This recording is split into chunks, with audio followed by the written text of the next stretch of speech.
Hey, good evening, everyone. Welcome to the Halas Hall Report. I'm your host, Ken. Along with me tonight, of course, the professor, the doctor of all things football, Woody Bear fan.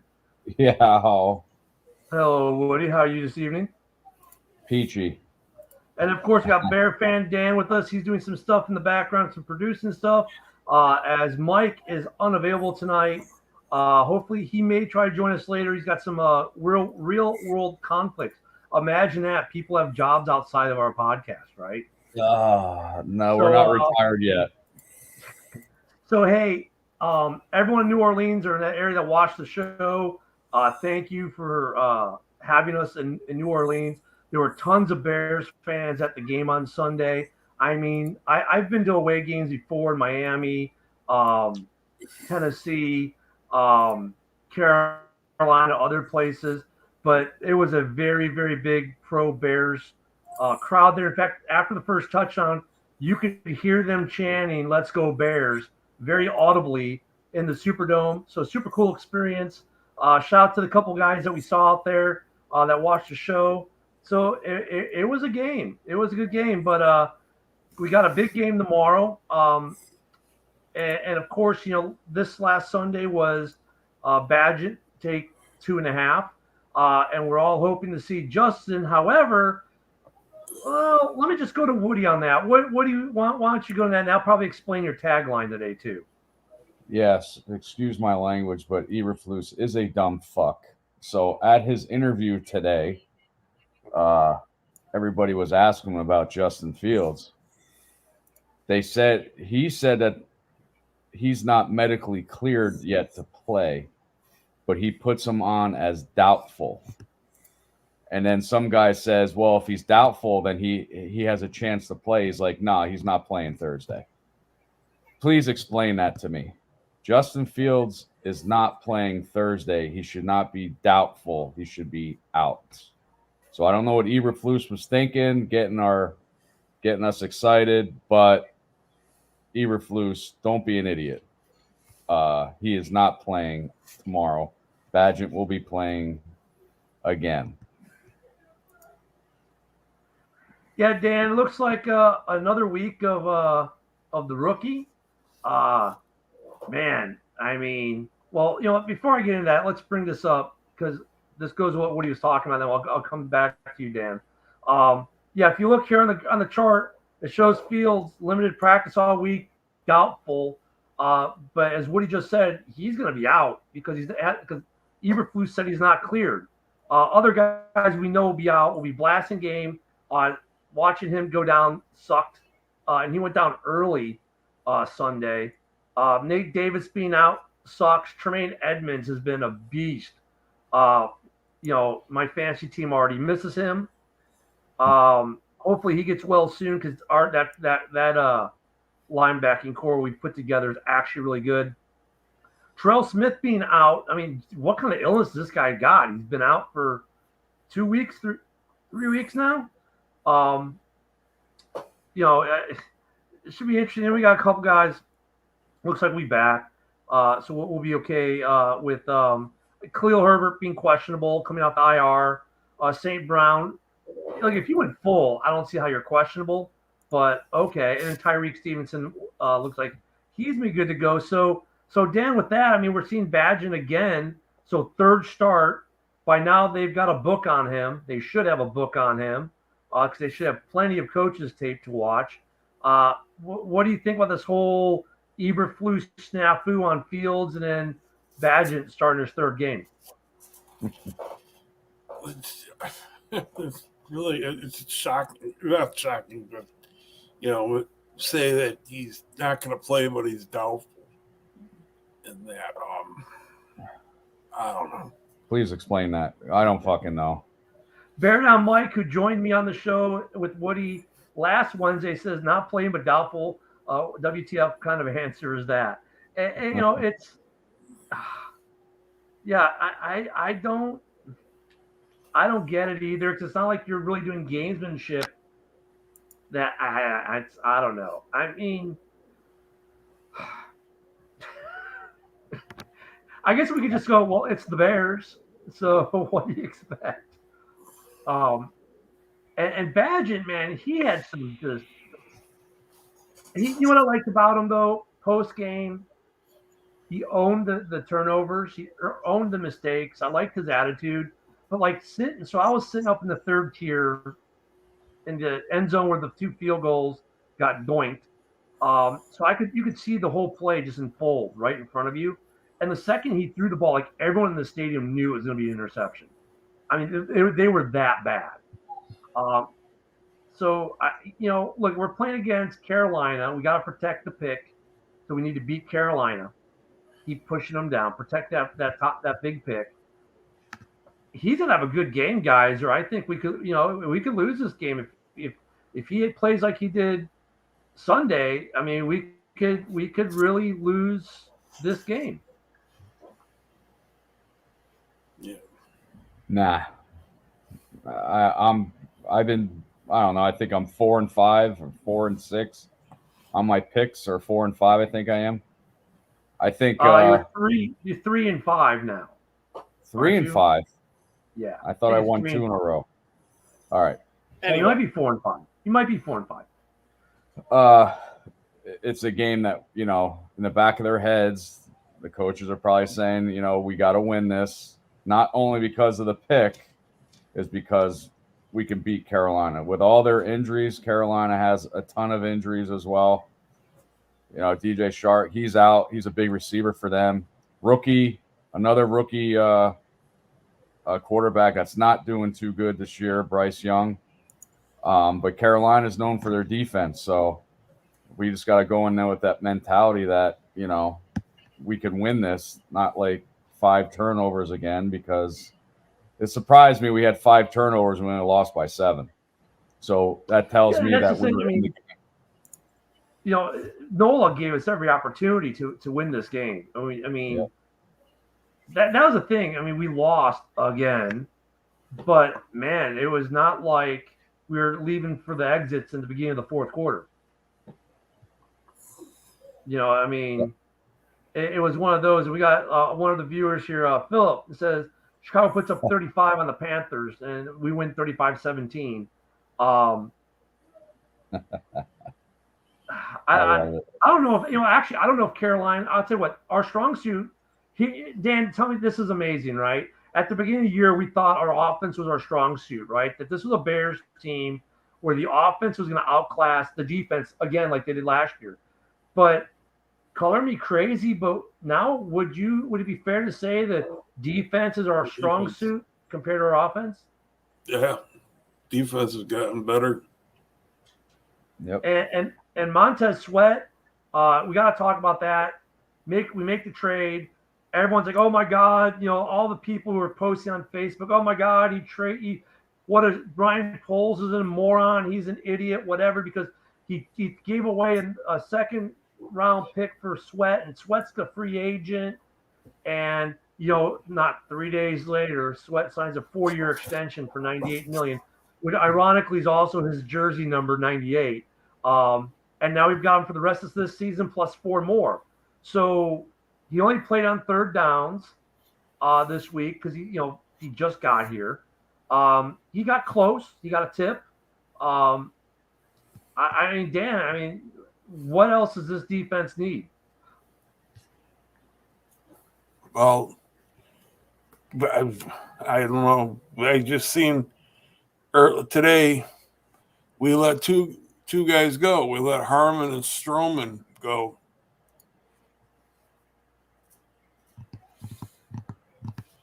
Yep, that's where there we go. That's the question on the defenses are, even though all the names we put, Brisker, Gordon, Eddie Jackson, I think his days are numbered here. Our DBs is our question on our defense. I mean, Sweat, I'm glad because he's probably, the best lineman we have, to be honest with you. Best defensive lineman we have. And it's only a second round pick, and we still have those 2 first rounders. Now, if it was a first round pick, then I would say we have to wait till the rest of the season how Sweat's doing. But we still have those two first round picks. That's what you got to think about. Well, and Ngakoue, you didn't really Ngakoue still played really good Sunday. I don't think he got the perks of Sweat being there yet. I like to see them do something where they line up Ngakoue and Sweat next to each other, a la Bosa and Mac, with the Chargers. But I guess my question, Woody, would be this: we signed Ngakoue for like what, 10 million this year? Right. Do we do it again for next year? Oh, Jesus. I don't. If I would have had to say now, I would say with the young guys we have on the defensive line, I would say no. If it was right now, if I was Poles, I would not give him an extension. That's just me. I'm usually out there. So, but with the Sweat pick, really clinches my no, saying that I don't think we're going to do it. I really don't. I mean, because part of the argument for this was we trade for Sweat because the talent wasn't going to be in the draft. Mm-hmm. So if the talent's not there, maybe you do sign Ngakoue. Mm-hmm. But if the talent's there, you don't. I guess some of it's going to come down to money too. Like, you got to think of his age. You got to think of his age too. I mean, there's a lot of good edge rushers coming out of college next year as well. I would like to get another young guy there and coach him up so we have a good defensive team in the years to come, not just play for this year and done. So that's why I'm saying no to Yannick. Okay. Dan, what about you? What are you thinking? Same. Yeah, I don't see it. Hey, so Philip asked, you guys going to go live tomorrow night? Yes. The plan right now is to be live tomorrow night because you understand some of you guys don't get Amazon. Bear Down Mike, yeah. Hey, Dan, can you put the link in the comments? Bear Down Mike, you can come back on with us again this week. It was fun having you here last week, and if anyone else wants to hop on with us tonight, you can. There's the link there in the stream. Thank you, Dan. Before we lose it, we're going up there. Lose this game, we need to get rid of Fluss. Okay, that brings up a good question. Then let's just transition to that real quick now, because every week is a topic. I think it's more of a topic for the content creators out there who basically get paid per click than it is anyone else. So there's two topics. One is Eberflus, the other is Justin Fields. Okay. And of course, with the Flus, we're hearing Harbaugh. And this is like the third or fourth year in a row. Everyone's like, "Oh, Harbaugh's leaving Michigan." We've been through two coaching hires where Harbaugh in the past had already been linked to the Bears, and then obviously didn't come to the Bears. Okay, hey, Bear Down Mike, good to see you again. So, guys, let me throw this question to Bear Down Mike. Look, he came on the show right into the fire. Do we get rid of Flus at the end of this season? You have to. Oh, I could have answered that very easily. I think we're going to if we win anyways. Yeah, even if we win. If we lose, like I said, Bears never fired a coach mid-season. So first time for everything. But if we lose this game and it hurts our pick, Poles has got to really think about, hey, what's going on here? Yeah, he's going to have to think about it. Do you think Flus is gone? Yeah. All right. Well, first I'll say hi to Lori, and then I'm going to disagree with all of you.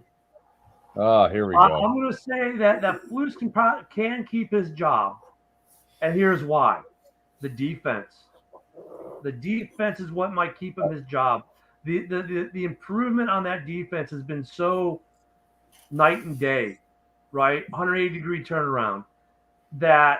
And he could probably get away with this, saying, "My offensive coordinator, look, I need to fire him. You need to let me have a new OC for next year and give me one more year."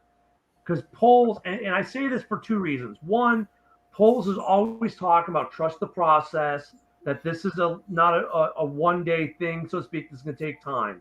And because Flus has made such a drastic change in the defense that I think he might be able to buy himself time saying, look, we had this guy Getsy. He had a great resume coming here. We gave him 2 years, and that's the reason why we suck.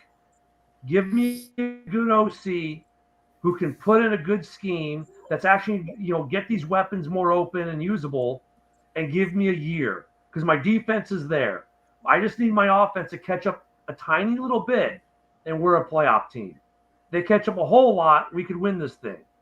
And I think that's the argumentation Flus could make and save his job because that defense has improved so much from last year. Lord have mercy. All right, so I'll go after you, Woody. Look, it's not like he's lost the locker room either. Because one of the signs of Dan, I go after you. It doesn't matter. Oh my goodness. You can go. But I mean, well, here's the other thing too. The other argument here is this: he has not lost the locker room, and that's usually a sign. If he doesn't lose the locker room, he has hope. So as long as he doesn't lose the locker room for the rest of the season, there is a possibility of Eberflus keeping his job for year 3. And if we want to go even deeper, then you have to look into this. Okay, Flus gets fired. Let's throw this. Let's say you 3 are right. Flus is gone. So I'll go around. We'll start with Dan, who's the next head coach of the Chicago Bears if Eberflus is fired. I don't know. Do we go with Any something? guess? Gotta be something. If Detroit doesn't give him an extension, I say Ben Johnson. I was going to say some offensive-minded coach. I don't want another first-time head coach. I don't want that. Because we Mike basically Tomlin. if he gets fired, Tomlin, sure. Yeah, but they're doing. Yeah, God. Would you guys take if Belichick got fired? He just signed an he extension. signed- He's not going anywhere. Yeah, he signed it. Yeah, and I heard those rumors all over Facebook today about Belichick interested in the Bears or Cowboys. Come on, man. Well, it's all hypothetical, so Jesus Christ. I he mean, did praise Justin Fields last year. Hey, Kent, I understand your Eberflus and the defense and stuff, but you got to think this isn't the 06 season. These years, offense, you need an offense. It's not defense wins championships anymore. It's not. It's what's happening in San Francisco right now, too.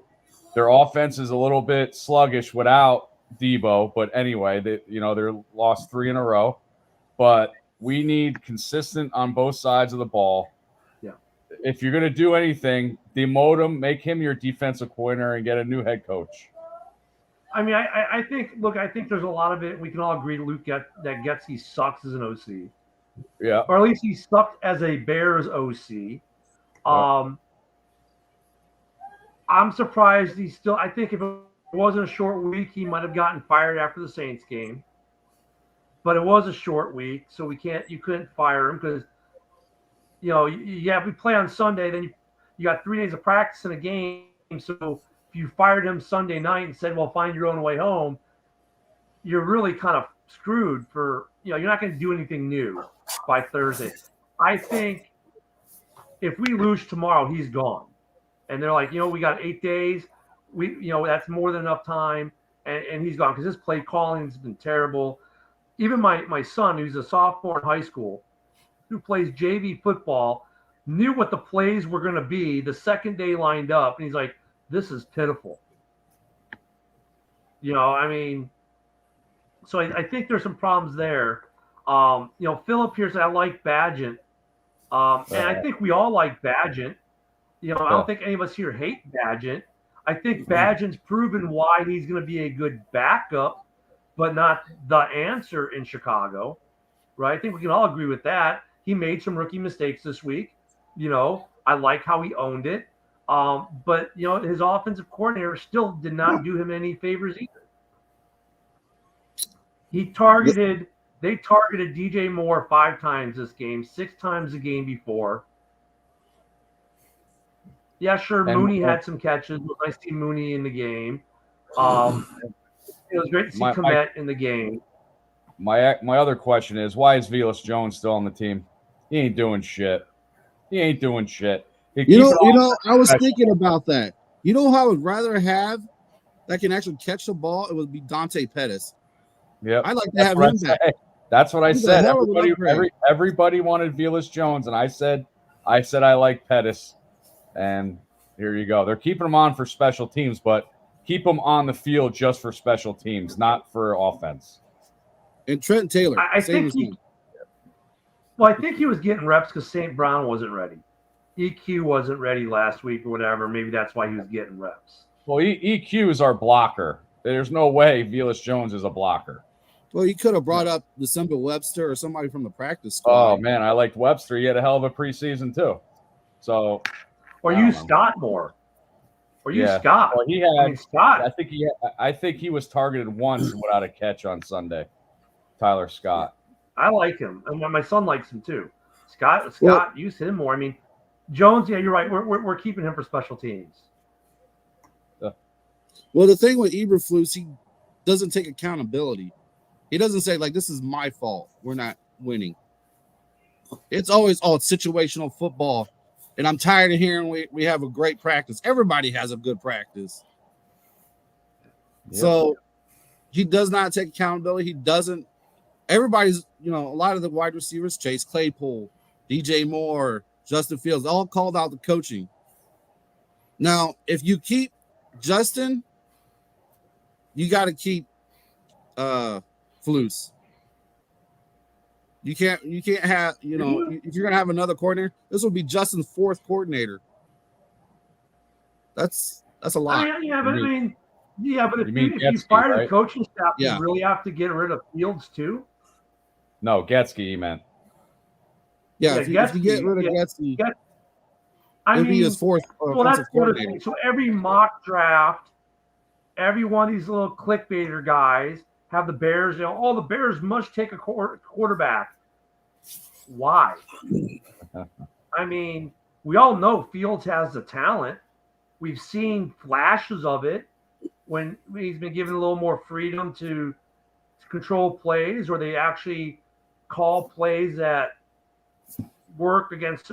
Like, the problem with Getsy is Getsy's scheme has worked against like 2 or 3 teams, right? And those 2 or 3 teams, Fields is blown up, right? Fields / Badgett have played really well in those 2 or 3 games where our offensive scheme has worked, right? So we know that both Badgett and Fields have the skill sets to do what they need to do to be effective as starting quarterbacks in the NFL. And we know Fields is such an exceptional athlete that can do things that Badgett can't do, right? So they're a great 1 and 2 combination. So I don't think we're drafting. Does anyone here think we're going to draft the new franchise quarterback of the Bears in this upcoming draft? Then why the hell is everyone posting it? Like I was saying, now if Fields comes back from injury and takes a shit the second half of the year, there's a slight chance, but I don't see it at all. I would rather sign a veteran quarterback to start than get another quarterback in the draft. Because next year was our 2-year plan. We're supposed to be in the playoffs next year. Yeah. So there you go. I don't see it with Getsy's offense. I mean, because the O-line's not the problem. The O-line's been protected. Sure, they had some penalties this week. They've had some ups and downs, but overall, this O-line has been solid. It comes down to the scheme. I think it comes down to the scheme. Getsy's offense just sucks. It's not the players. They're executing their routes. They're executing their blocks. They're executing what he tells them to do. But what he's telling them to do isn't getting openings. It's not putting them in positions to – because we ran the ball. We've been running the ball extremely well the last few weeks. And it still isn't translating into pass plays because these routes these receivers are on are so vanilla plain Jane, a high school football team DB can cover it. Well, there's some games there that there's some games there that we stop the run. Like the plays, like I think against Chargers, we just stopped running the ball. Yeah. And you got it, like I said, you got to be consistent. You can't be, passing the whole time. I know you're behind, but you got to be smart. And Getsky's not. He's a fuck up. Well, and they don't play action right. They don't. That trick play was hot garbage. It was sniffed out in 2.2 seconds. I mean, Lori's got a question here, and it kind of speaks to some of what we're talking to. He says, Lori says, I don't see the McCaskies firing anyone midseason based on their history. I think we all agree, head coach wise. Now they have fired coordinators during the season before, just never head coach. I think Getsy's got to be the first to go, but the problem is, if you get this is where we go back to Flus. If you get rid of Getsy, you bring in a new OC, and all of a sudden the offense starts doing better. Flus is back next year, guarantee it, because then they'll prove that Flus wasn't the problem; it was his OC. Because I mean, like our defense was terrible against the run next year. Now we're great against the run. Guilty of a lot of things. We don't get sacks, we don't get turnovers. Well, that's because we're still missing that piece, right? Which hopefully Sweat will be that piece, or he's the piece plus one we still need to get that quarterback pressure we're after. But you look at Bears defense last year that couldn't stop the run, gave up shit tons of yards, couldn't stop anybody, to a team that was last week in New Orleans, 4th and goal on their half-yard line and stopped them. The defense did get it. That doesn't show up as a turnover, but that was a turnover on downs. The defense has been really is improved. So if we fire Getsy and we get a new OC in here, and all of a sudden the last 5-6 games of the year, the offense is putting up numbers and the defense is playing well, plus that Eberflus stays. Do you just promote somebody? Do you just promote an OC? Probably for the I don't know. Season. Yes, that's where you're going to find one. You probably promote from within. I think the other thing that could get Flus fired is he's already had 2 of his coaches get fired for non-football reasons, right? Yeah. So that could get him fired. Maybe we're just going to have to suck it up with Getsy, and Foles is going to use that to fire both of them at the end of the year. I think they're a package. Then we're talking new OC. Yeah. If we're going to draft a quarterback, everybody's got to go. Start all over. If we're going to draft a quarterback, everybody's got to go.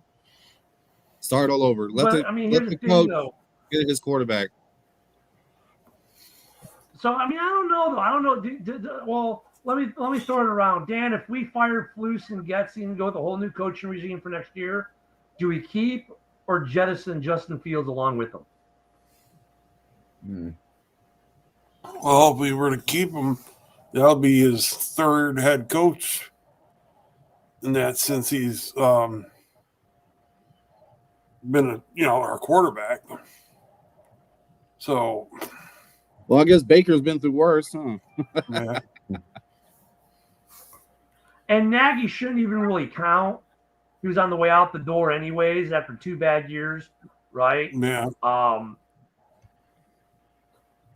rookie quarterback has never saved a coach's job that I can think of. What do you think? If we fire this coaching staff, do we keep Fields or do we get rid of him? Wow, that's if you're going to fire everybody, like I said, it depends on how he does. Like I said, if he comes out and takes a shit, everybody's going to get fired. And go out and not Caleb Williams. I want to say it again, not Caleb Williams. We all know you want Bo Nix. Yeah, absolutely. And I would think, I would definitely get a whole new regimen, quarterback and everything. I think it's that's kind of hard to say, because I'm not saying that Fields is like a perennial all-star kind of thing or something like that, but I mean, he's definitely super talented, and he's had bad coaching so far in Chicago. I see that's why these guys are, because this answers the question. Then why are all these clickbaiters posting the Bears are going to draft a quarterback? Because if Flus is fired, you guys are just saying it right now.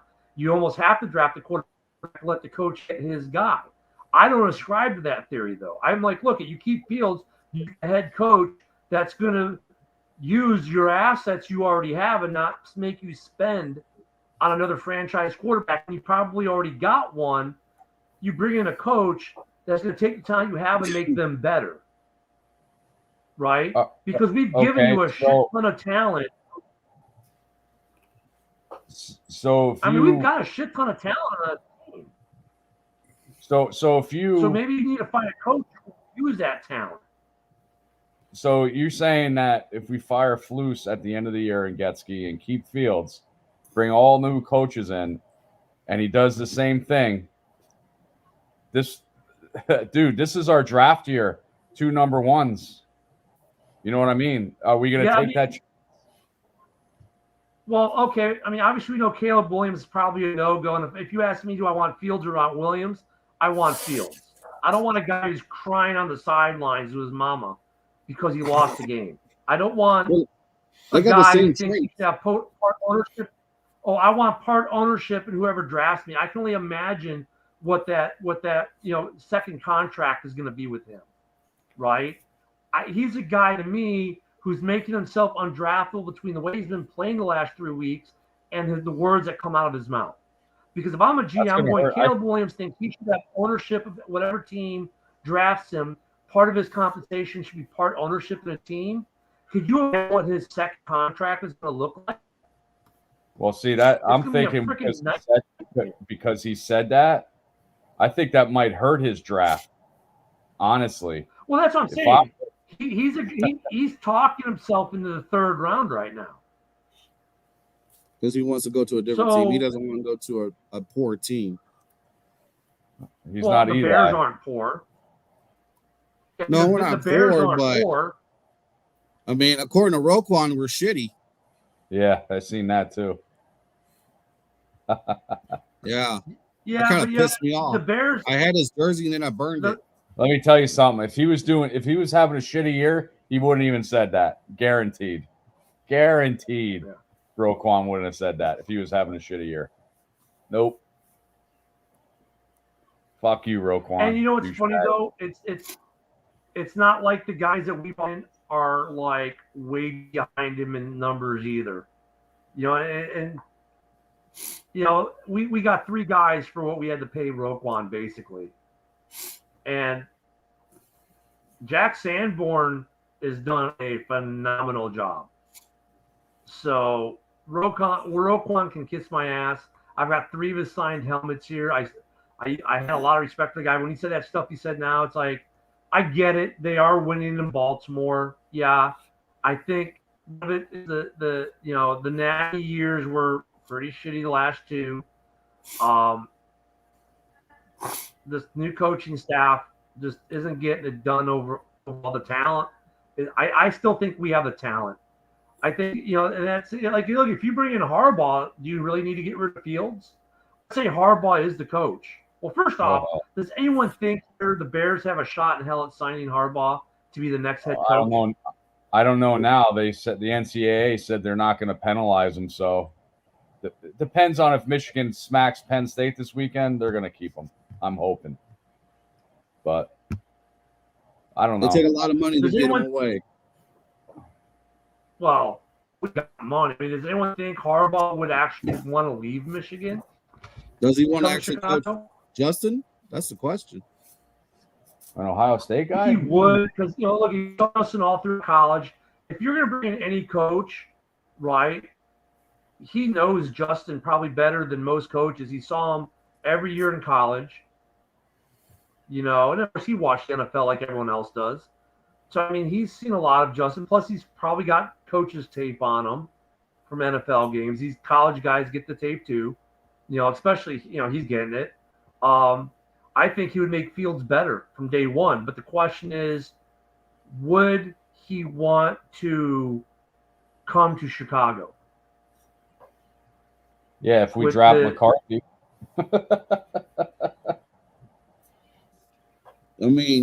He's not a yes man. McCaskey's love their yes man. And he'll want to have GM control, and they're not. There's no way we're getting rid of Poles because I think he's been nailing it personnel wise. The only black mark you can probably put on him is Claypool, and even that on paper, you can see why he did what he did. We're not going to hit on everything, but I would say he's hit on a lot more than he's missed. Yeah. So he missed on Claypool and he missed on Bayless. What was that? What was that now? I say he missed on Claypool and he missed on Bayless. Draft pick. Okay, that's one draft pick out of how many from that draft class though you missed on? Yeah. I mean, yeah, that's what I'm saying. It wasn't terrible. We know the reasons why he got Claypool to help Justin develop. He just wasn't the guy, and there was not going to be any high free agent wide receivers, in free agency to sign. So we knew why he did it. And the irony of it is, I think what got Claypool traded was he had a bad week 1. He came out and said, "Yeah, on me," which was good, but then he came out and badmouthed the coaching after Justin did. Well, we can't get rid of Justin. He's a franchise, and he walked it back. Claypool didn't walk it back, so they traded him. But I think Claypool was right. Ironically, at the end of the day, Claypool is right. The coaching in Chicago sucks. Yeah, the culture sucks. The coaches suck. And yeah, it's weird because Eberflus seems to have the locker room still. Like, they like his philosophy, but I think it's just that the offensive coaching just is uninspired. Right. I'm trying to think though, if we fire Eberflus, like, okay, yeah, we don't want another first-time head coach. We've had 2 in a row; they've both sucked. So, who are we looking at for next year then, if not Harbaugh? Like I said, Ben Johnson. Well, see, the thing with Ben Johnson, he'd be a first-time head coach. Detroit Lions got a hell of an O-line. We got not the greatest O-line, but we got we got some guys. I mean, he wasn't. Jared Goff is a statue, so he wasn't a head coach, but I don't know if he'll leave. But Eric Bieniemy, he likes Washington, but they're going downhill, so I don't know if he wants to. That depends on what he wants to do as well. So, well, they could if Ron Rivera gets fired, they might offer him the job. Yeah. I like Ron Rivera, but he's a good, solid coach. But like, how much success Rivera actually had in his coaching career? Same as Kirk Cousins. Yeah. What about like Kellen Moore? I'm just throwing names out there. Yeah. I mean, he's young. Who knows? Definitely not Josh McDaniels. No. Oh, hell no. He's killed both franchises he's coached. He killed Denver, then he killed the Raiders. We all think Ryan Daboll is going to be in New York still, right? Yeah, I wish we had got him. I wanted him before Eberflus. Yeah. Yeah, I wanted the problem, like, if you're trying to think of non-first-time coaches, it's going to get hard. Because, bring Lovie Smith back. No. We'll have a hell of a defense. That's about it. Oh, yeah, it'd be great. And this is his type of defense, right? It's the type of defense he likes. So we'd have to be on great. Like, I shouldn't say that. I would be okay with the return of Lovie Smith, but who's your OC going to be? Yeah. And you got to have, look at McDaniels. Okay, well, hold on a second. Lovie Smith head coach, Josh McDaniels as an OC. No. The dude was a good OC in New England. He couldn't even do it for the Raiders. Well, as a head coach, he sucked. But as an OC, he's pretty good. He's been pretty good in New England for 2 decades almost. I think that's going to be a lot of negative attention. We're already getting so much shit. We go hire then Josh that's the thing. McDaniels. We're going to get more shit. Like if you bring in another defensive coach, Tomlin. like a Lovie Smith, Yeah, Tomlin. you got what offensive coordinator can you bring in to go with that? Because Lovie needs a super strong offensive coordinator because look at Lovie's best offense his last stint in Chicago was in 2016, and they were ranked 15th in the NFL. That was his best offense when he was in Chicago. Well, here's a name we haven't said. What about Greg Stroman?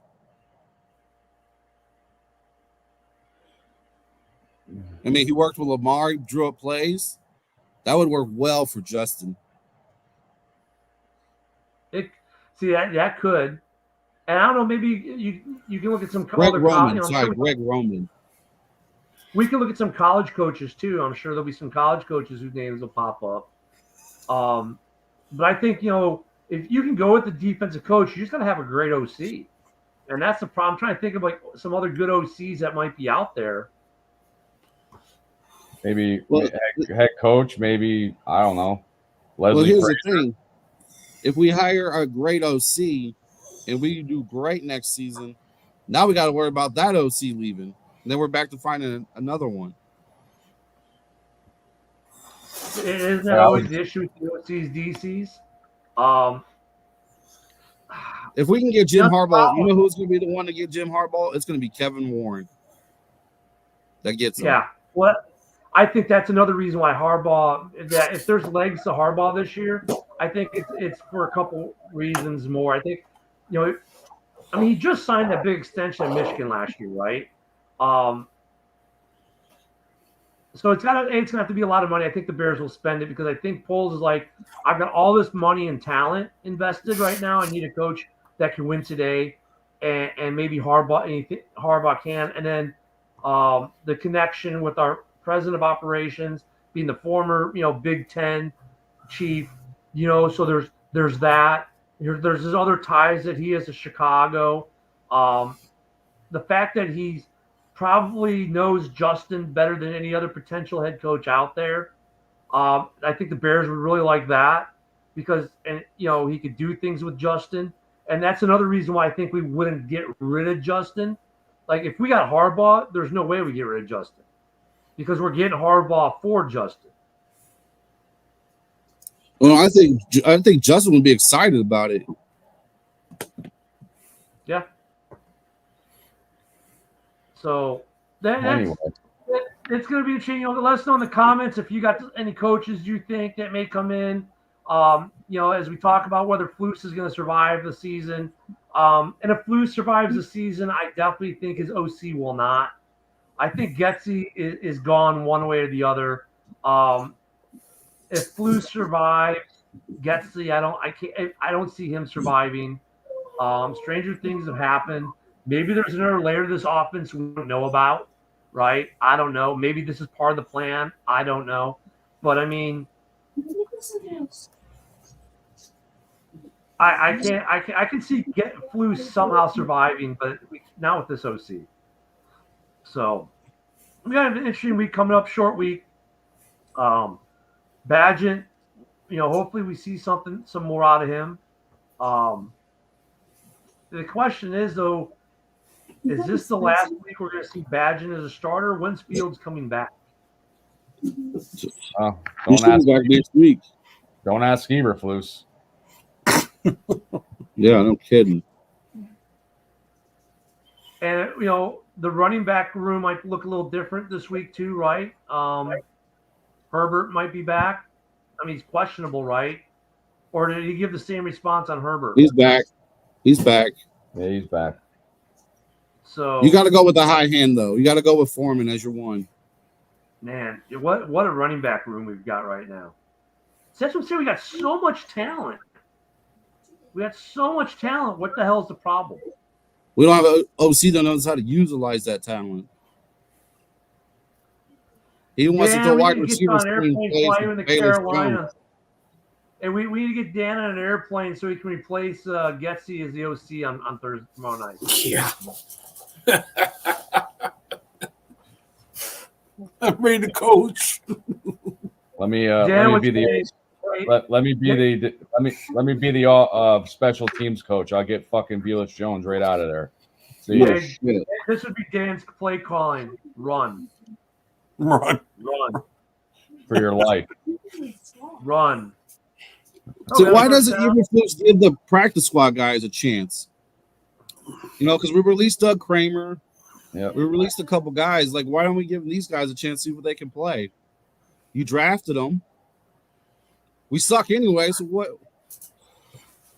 They might not be grasping. I wouldn't mind Webster getting a chance. Yeah. Part of it could be, though, if they're not grasping the playbook at this point in the season, that might be what, it might not be because of talent level. It might be because they're not grasping the concepts of what's going on. And that might be why they were released. Well, considering how long has Kramer been in the system? When did we draft him? Was it 2 years ago? I'd have to look that up, yeah. Because he's been in the same system for 2 years. Why is he still on the team if he can't read a playbook? And not that our playbook. Well, and then I don't know. They did say that Getsy's playbook is hard to remember. It's difficult. He's last year. It was last year? Yep. 6th round. Okay. 6 rounders usually don't make. So, I mean, and 6 rounders don't usually make the team anyway. So, When you draft him, you might as well play him, see what he's got. I mean, Feeney can't even see the field. We made a trade for him. Yeah, when they put him in his first snap, I thought he was trying for the field goal. Thank God Fields was athletic. He grabbed that with one hand and ran like 8 yards up the middle. Oh, that was that one. I remember that. That was against Washington. I don't know. Yeah, we got some work to do, fellas. I mean, tomorrow's gonna be an interesting game. There's gonna be the click heads are gonna be posting about this was the guy the Bears should have drafted bullshit tomorrow. I'm sure we'll hear that, especially if he has a good game. I don't know. I just don't know what is with our fan base. I think Fields is an exceptional athlete. We just got to find the coaching to match his skill sets. Yeah. And then we're fine. I think this whole season's come down to coaching errors. Laura, let me throw this up here from Lori. Lori says, "You guys are great. Bear down and good night." Good night, Lori. Good night. Good to see you stop by. I don't know. What do we think we're going to see some better play calling tomorrow, or we're going to be the same old crap? What do you think? It's going to be the same old. Wait, when they said, "Oh, we're planning for Bajan, but we would have still had the same game plan for Fields," I'm like, "Oh, here we fucking go." So it's going to be the same old shit. Carolina, they're without Brian Burns tomorrow, right? Yeah, they're without a lot of people. Yeah, Bajan might put up 40. Shit. This is a game we should win. We're not going to do well. I'm not going to be on the show tomorrow. I guess we can do predictions really quick. So, Mike, you posted your prediction already, didn't you? Yeah, 17-7. There's Mike's prediction 17-7. Woody, you're not going to be here tomorrow, so what's your prediction? 28-15. Carolina will have 5 field goals. 28-15. Dan, what are you thinking? 17-13 Bears. I think our defense is not going to give up much on this offense. They're not. Derek Carr had a lot of short fields last week. The defense really didn't let them do much. They did some bend and not break. I don't think Carolina. I think we're going to see some turnovers for the Bears this game. I think we're going to get to the quarterback some this game.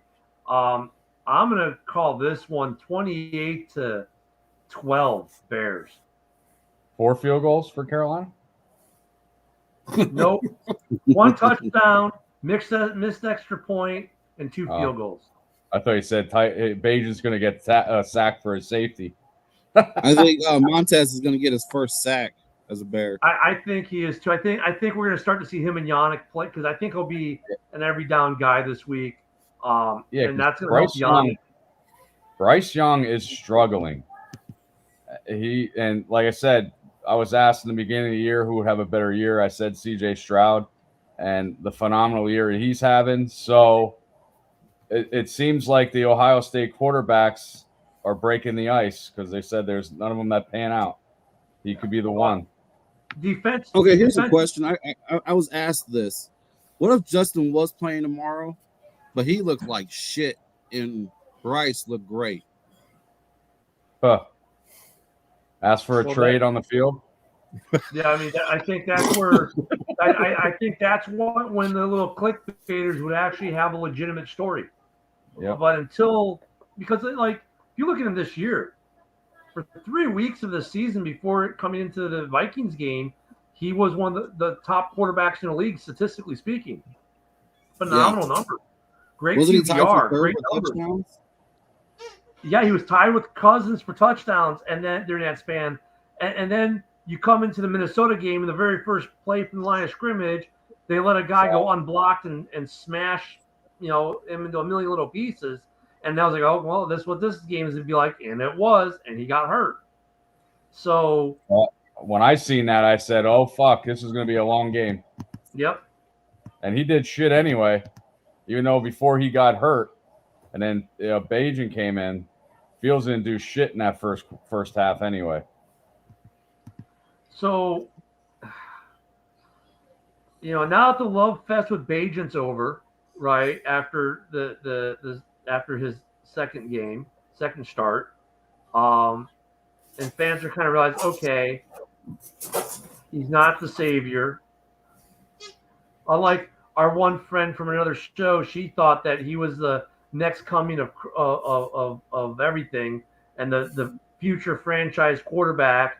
The next Warner. God, she went on for a half hour about how great this kid was and how he was going to be the biggest thing in the league ever. And no, they didn't have tape on him that Raiders game, and that Raiders team was terrible against the Bears. So now we're seeing teams having a book on Badgett and keying in on his errors. So I think the only thing I like about Bajan, I'm sorry, go ahead, Ken. No, go ahead, Mike. The only thing I like about Bajan, he gets through his progressions a lot faster. Wait, and he spreads the ball around. That's what I said. He spreads the ball around a lot more than Fields does. Yeah. Like Mooney had a great game last week. It was his best game of the year. With a backup. Hopefully Fields, maybe that this injury is one of those injuries that helped Fields because he sees it better maybe now, the differences, and maybe he goes through his progressions faster and he makes some changes. But I mean, we know it's not necessarily the quarterback that's back there as much as it's been the scheme as far as opportunity. But I think when Fields comes back, he'd have to be like one of the worst quarterbacks in the league. I mean, look, Kyler Murray sucks. And Arizona won't move on. Yeah, we'll play Sunday. Nice. He's back. Nice. I mean, he has to play like Kyler Murray for us to probably get rid of him. Okay. In all honesty. The thing is that do you see Fields on the sidelines? He looks like what the fuck. It's not like he's going over to the offensive line, going over to Badgett and saying, yo, let's go fire him up. He's just standing there with no emotions like, what the fuck am I doing here? I mean, he looks pissed. Well, we see him reading the plays. Go ahead, Mike. We see him reading the plays. I think he's just eager to get on the field. Like he wants to go. Because remember, he's not a hype man. He doesn't get all worked up. Yeah, so, kind of Cutler-ish that way. He's almost like Cutler in that way. He's not dead emotion, but he's a little more subdued. And I think with this injury thing, I think he could be cleared to play if they wanted him to be cleared to play. Well, that's why he's doubtful. He's not medically cleared yet, but he's still doubtful. What a fucking Eberflus, you are a fuck up, man. And there is my line. You're a dumb fuck. Yeah. Well, tomorrow, boys, we need to protect that pick. We need to beat down Carolina. It's one of those weird games. It's like, well, damn, when we win, our pick gets worse. If they win, our pick gets worse. Either way, our pick is getting worse tomorrow. But we want Carolina to have the worst pick of the two. And I'm sure you guys know this. Hopefully it doesn't end up like the first game. We're all oranged out tomorrow. When was the last time we won in orange? Yeah, when we got killed. Have we ever won wearing the Orange Crush jerseys?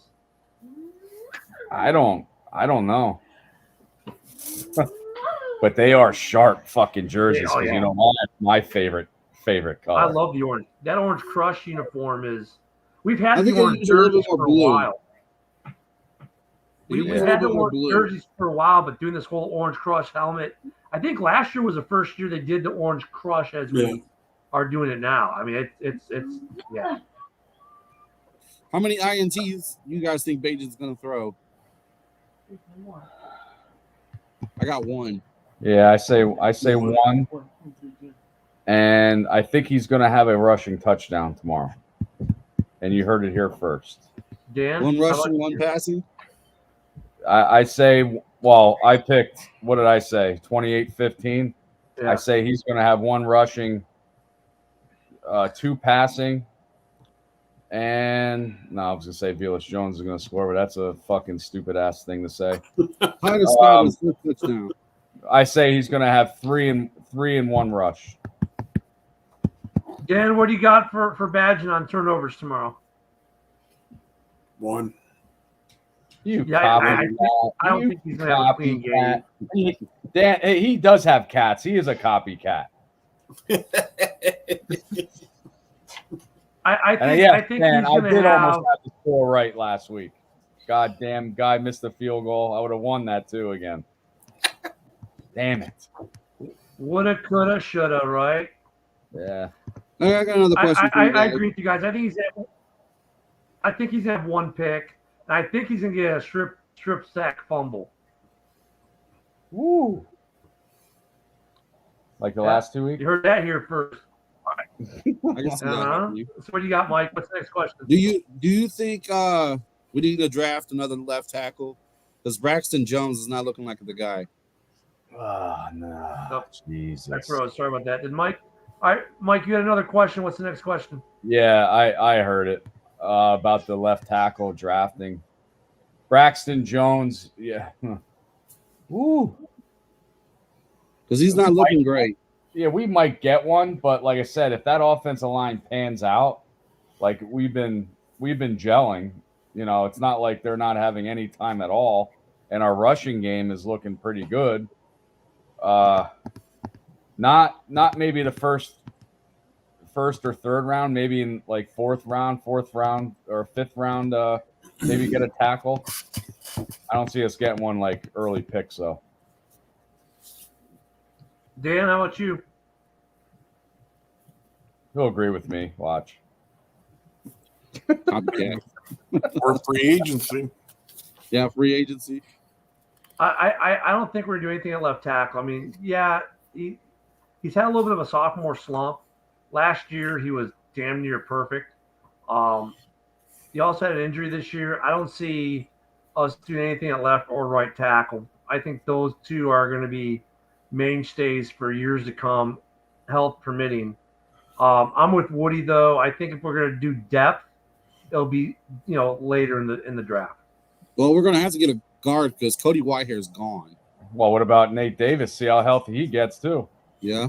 Has Davis played more than 2 games back to back? I mean, he's been out injured almost a whole year. No. I think if anything right now, immediately, I think we look at a center. I think the center, if we're going to draft anything on the line early, I think center would be it, and then guards. Well, Olin Kreutz said he'd come back. We'd pay him. I told him we have enough money. No, don't resign. But- Don't get Sam Mustipher back, even though he's doing awesome in Baltimore right now. I don't want him back either. Of course he did. He is. Absolutely. Top five Hey, in the league. hey, when Borum leaves Chicago at the end of the year, wherever Borum goes, he's going to be a stud. Watch. Yeah, It happens just like every time. They should leave we- Chicago and they hey, become all pros or whatever. should we get Charles Leno Jr. back too? No, we don't want speed bump back. He's not And doing you know bad in what? Washington. Because when Leno left, he was good. Like he was good at his next team. Like, what the hell, dude? Yeah, Washington, he ain't doing too bad. No, I think with Let's the see. draft, I think if we have the opportunity of taking Marvin Harrison Jr., I think Yep. we take it. That's a You no-brainer. got to take him. And then after that, if there's an edge rusher that we think that we're high on enough on, I think we go with that. And if we do that, then it goes back to what Woody said earlier. Yannick is gone, unless you're keeping Yannick for another 10 mil for a year or so. I mean, because if he's cheap, you can keep Yannick and still draft him and now go with the whole depth thing, murderer's row kind of concept. So We could go. that's what plays there. And I think you're going to have to sign, and this might not be the popular take here. I think you extend Justin Fields now, this year, at the end of the season, because right now Sport Track has him worth about $40 million a year. If you sign him now to a 5-year deal or something, you're making a bet here.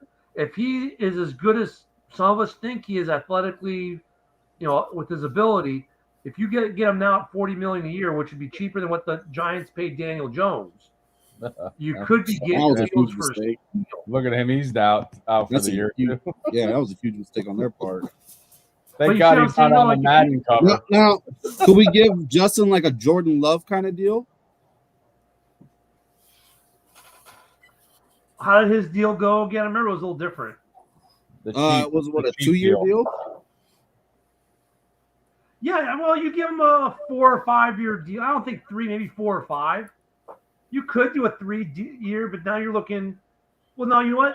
Actually, I'm with that because that would be more in line with Poles does. He does about 3-year deals with people, 3 or 4 years. So I would say yes, you do a 3 or 4 year Love type deal with Fields. And right now, if you can give him at 40 mil per, you're probably saving you some money because let's say next year he comes out and we have a new coach in place with a new OC, and all of a sudden this offense just takes off because they have a scheme that actually works, and he starts putting up the big numbers we think he can do. Now you've saved money. Yeah. I have another question. Why is Dominique Robinson still on the roster if he's never going to see the field? Too much 'Cause he defensive practices well? lineman depth.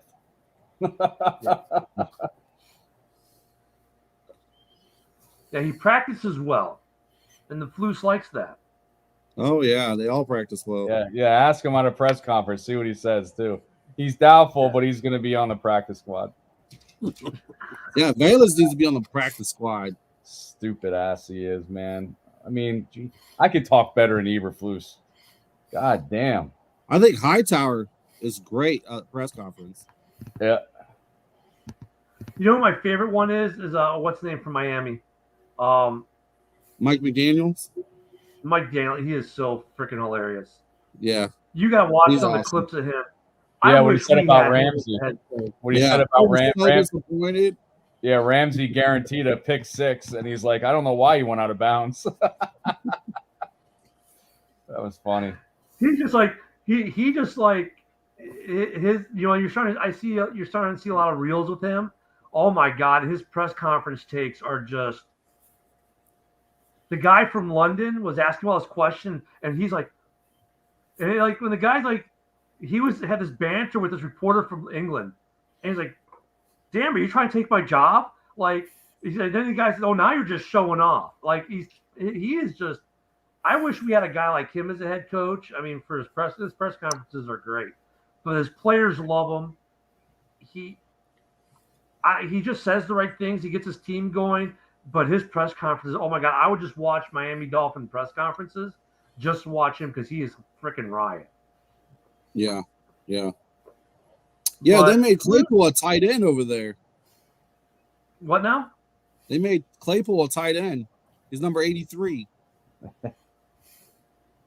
Claypool hasn't. Did he get much playing time last week in Germany? I saw him a couple plays, but he was I was in mostly the car. blocking.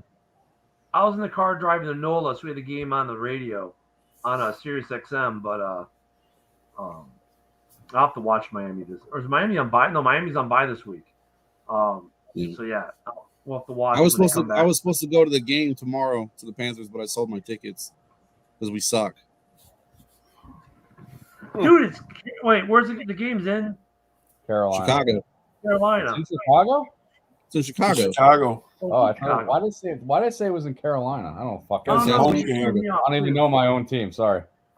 I know. I'm only 'Cause I was gonna say, I'm only an hour and a half Carolina's away from Chicago. Carolina's a great stadium to go to out there. I've been to 2 Yeah, it games is. out there for the Bears, and it's always a great Bears crowd there in Carolina. I went down there about 5-6 years ago. That's when Carolina kicked the shit out of us. Yeah, I went to a lot of Bears losses. Lots. The one game I was at Carolina was, I think Cutler was out, and I think Cutler was injured.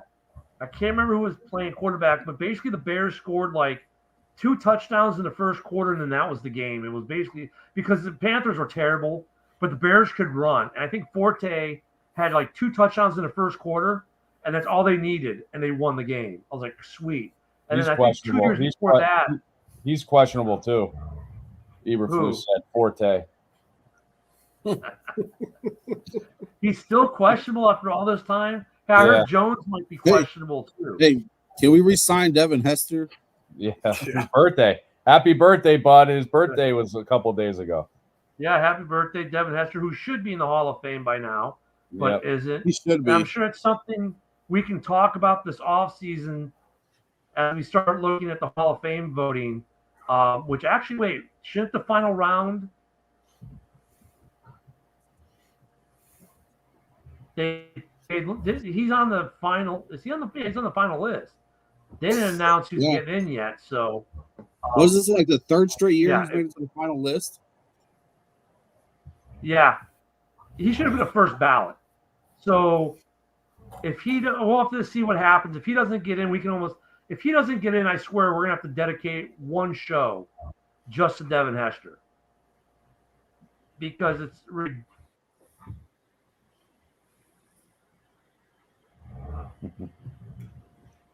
So sorry Jody, about that. Yeah, my so internet's Jody, been a little I'm weird. gonna ask Jody who he thinks who's gonna win the game tomorrow, the Bears or the Panthers. All right. Not the Bears. You fucking suck. You really said that? The Bears suck this year. How do you figure? Oh, Two and We're seven. not as bad as the Giants, the Raiders, Listen, even Cardinals. better than the Bears. Eagles are 8-1. Yes, I know. Jesus Christ. See, she likes the Eagles. Oh, God. she Eagles fan. Well, then again, she has a battery operated sweatshirt. So Oh Eagles man. always choke in playoffs. But anyway, right. at, My at, wife's a Steelers fan. at heart, she says the Bears are going to win. What? 49-3. That'd be some shit. It's gonna That'd be win. something. If that happens. Are we actually favorites in our own field? 3.5. Okay, just 3.5. making sure. That means Usually it's we're gonna be not. hey, that means it's going to be a close game because the home team usually gets 3 points. yeah. Oh my God, Wow. Okay. we got a comment. Say Bears will win because we need them to lose for. Okay, but Cam, here's the thing though. This is a strange Yeah. game. It's not your normal game. We're talking That's about right. losing for draft picks. We also have Carolina's draft pick in the draft, if you remember the DJ Moore trade. So if we win, we win. If we lose, we double lose. Because if we win, that pushes Carolina to back down having the number 1 pick, right? If Carolina wins, they may now be down up to 2 or 3. And sure, we're going to be at the 3 or 4. I'd rather us be at like 1 or 2 and then 4 than 3 and 5 or something like that. Yeah, I do not want to trade up for Marvin Harrison. No. No. I want us to So- stay in that 2 and 3, 2 and 4. I want to be there. So that way, Now- when somebody drafts Caleb Williams, we're not part of that. Who's I got don't the wanna number hear 1 that pick shit all right over now? again. Is it Arizona's got number Arizona. 1? Arizona has it. Well, are they going to keep? Well, I think their problem with Kyler Murray is the way that contract was. I think they almost gonna- have to keep him. They're going to have to. They got rid of Dobbs. But look at, does that maybe mean they're gonna draft a quarterback in round 1? I would. I would. Arizona definitely is going to pick a quarterback. Oh, yeah. So if they take Caleb, Thank you. let's say, and we're at 2, then Marvin Harrison's ours. See ya. It's a done deal. Oh, and we have Done deal. a lot of Mikes that watch this show. Mike Withrow says his score 24-13 Bears. That's pretty close to my score, Mike. Stop copying off me, please. Thank you. We all aspire to be like Woody. And I hardly ever complain. I know I do. Oh. Well, hey, let me do some housekeeping. We're on an hour and 12. Let me do some housekeeping for those. We got some free giveaways. I know we've been slacking on this Bears merch. When Mike comes back, we owe October's drawing for some free signed merch. So we'll do that. And in order to get to that, you need to go to Mike the Bear Fan, like and follow. You need to follow House Hall Report, like and follow. We're close. We're trying to get to 10. There we go. We're trying to get to 10K here on Facebook. I think we're like 250 away or so. But we're gonna have a giveaway for that. Make sure you like and share us. Follow us on the other socials. Wherever you see this stream, YouTube, Facebook, it all helps. And like we will, it all helps with everything we do. We will be on tomorrow night. At least I think Mike will be on. Dan, you're going to be on tomorrow night, right? Maybe. Yeah, it's He might cats. be on. Mike, who couldn't make it tonight, should be on. He'll be streaming the game tomorrow. We normally stream the games after this. Now, for those of you who on Sunday were on Mike the Bear fan page asking, where's the stream? This was your test on learning. Because we said several times the last 2 weeks that there wouldn't be one because Mike was supposed to be in Green Bay for a game live at the game. I was going to be in NOLA. Dan couldn't do it because he was set up for the Tundra folks to cover theirs. And that's why we weren't going to have we didn't have coverage last week. But we will have coverage this week for the game. And if Mike the Bear fan is watching, I know he gives out the merchandise pretty damn quick. But Mike, since I got the score right a couple weeks ago, still waiting for my Mike Singletary card. But who's counting? Wait, we play Arizona this year? Yeah.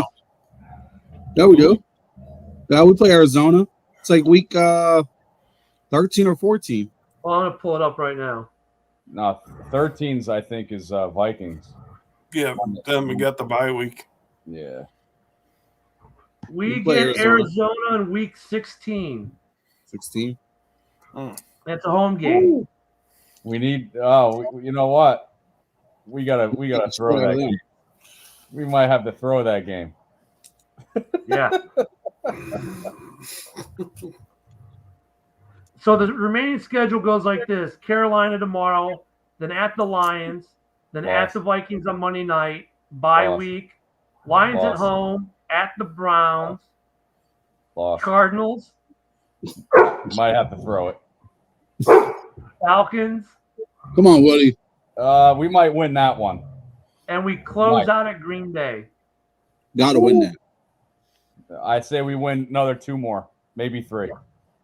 Goff don't play good in cold weather like he did when he came to Chicago a few years ago with the Rams. Well, when they have Montgomery, that was a former Bear, he'll be back, and you got Jamar Gibbs. Yeah, he's but we stopped the run. Laporta. Well, look at. I mean, if we can win, somehow can win. the Falcons are a team they're so inconsistent. Maybe we beat the Falcons.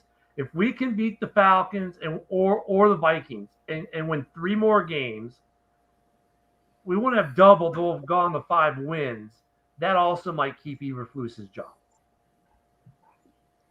Just saying.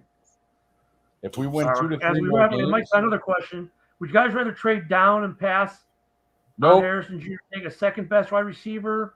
nope. No. No, you got to take the best. Well, the end of your question there, instead of a QB and Harrison, we'll get rid of the QB. I think all of us here will tell you it's Marvin Harrison Jr. and then an edge or an O-line guy. It'll be a D or an O-line guy with the second first-round pick. Maybe a center. I don't know. Let's see. The next other question was, with Fields playing, it's not throwing, he sucks.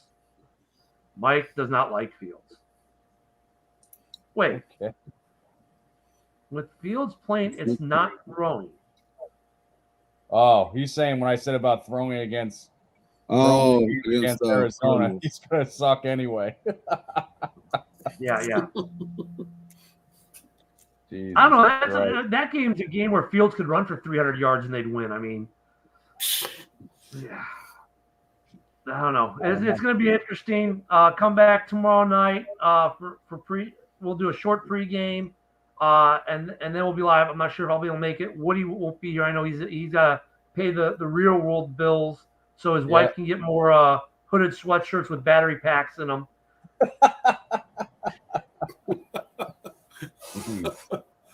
I'm waiting for her to come out through the screen and kill me. Gave you, Ken. The look she gave you. Woo! Hey, look, I get it. My wife's from Puerto Rico. I live in Florida. It's 70 degrees, and we're wearing sweatshirts. So I got her. I get her. I would. Where's your battery pack? Listen, Well, now if I was going to do that on my Harley, I could see it. Keep warm. It's a little cold, but yeah. So a few of us will be on. Yeah, I'm sure you It's we drop below 70 during the winter Jesus sometimes. Christ. Yeah, it's cold up here too. Here. Jesus. It's pretty nice here in Illinois. Jesus Christ. will. We need left tackle, center, safety, cornerback, OG. Guard. Center definitely. Safety because Eddie Jackson's probably gone. I did say a cornerback maybe. To finish Yeah, if we resign Jalen, there's nobody. I don't care. There's not a wide receiver in college that even comes close to Harrison Jr. I'll fight you with it. I'll argue with you any day of the week. There's not one. I don't think we need a left tackle either. Not early in the draft. Jones is in year 2. Last year's a rookie. He was phenomenal. He did have a little bit of a slide this year with some penalties early and got hurt. But I don't see us replacing him. At safety, I could see a safety in our needs if we don't re-sign Jalen Johnson and if Eddie Jackson's gone. But Eddie Jackson hasn't been healthy. So I could see safety, cornerback. Well, not corner, maybe safety, but a guard. Yeah, I mean, because we got Nate Davis. He hasn't played more than a game without getting hurt. So we have ourselves a Bakhtiari. Oh God. Yeah, but at least he's not on Bakhtiari money. No. I wish I had his tattoos though. Yeah. Do you guys think we're going to resign Jalen? I think we do. I think the problem was, Mike and I talked about this last week a little bit about the whole Jalen trade thing, and the thing with the Jalen trade thing, I think he overvalued himself. So polls correctly said, well, then find a trade. And teams said, well, you want too much, so why would I trade for you? So then you go and we get Montez Sweat, which makes the defense better, which helps Jalen to a degree. But I think it's more like, okay, it's going to be a little bit more down to earth and reasonable. He's going to get Eddie Jackson money, probably somewhere around, because I think he wanted 30 million because he threw that was the number he threw out in the conference. Because I don't care whether it's 30 million or whatever. So right there said he wanted 30 million a year. You're not getting that as a safety dude, not in this league. But I think he'll get paid. I think Sport Track said he's worth like 20. Right? I'll give him So, 16. Was it? I give him 16. Yeah. Mike asked, and then Mike, this is good too. Can Stevenson play? Yeah, I think he could. I think we got depth.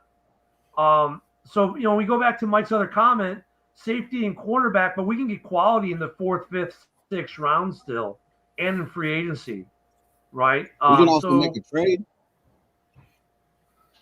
Because, yeah. I mean, Buda Baker, he's riding over Arizona. He's good. Yeah. Yeah, but how old is Buda Baker? Huh? How old? I don't know how old he is. I'll look it up. Yeah, if he's older than 27, forget about it. Holes doesn't like giving those guys over 27 contracts. Huh, 27. That's what I said about Yanni. He's on the bubble, so Yanni. he might get it. Okay, Mike, I'm just going to leave that up there. We all do. Anyone want to take a stab at that? We all want to go to the Super Bowl. We all want to to go to the Super Bowl, but I just want to make it to the playoffs. I just want to win a game. Yeah, we gotta do this draft picks, everything right, coaches, everything to get there. Talent wise, look, I think we get Marvin Harrison Jr. We re-signed Darnell Mooney. We've got DJ Moore. We've got good tight ends. I think we have to re-sign. No, Tunyon's on a 2-year. Lewis. If Lewis wants to play another year, I'll sign Mercedes Lewis for the same money we gave him this year, like $1 million. I think we gave him $1 million. Sure, works for me.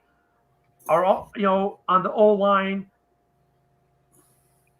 if it's depending, we get that like Marvin Harrison Jr. and an edge rusher, and maybe we keep Ngakoue and we re-sign.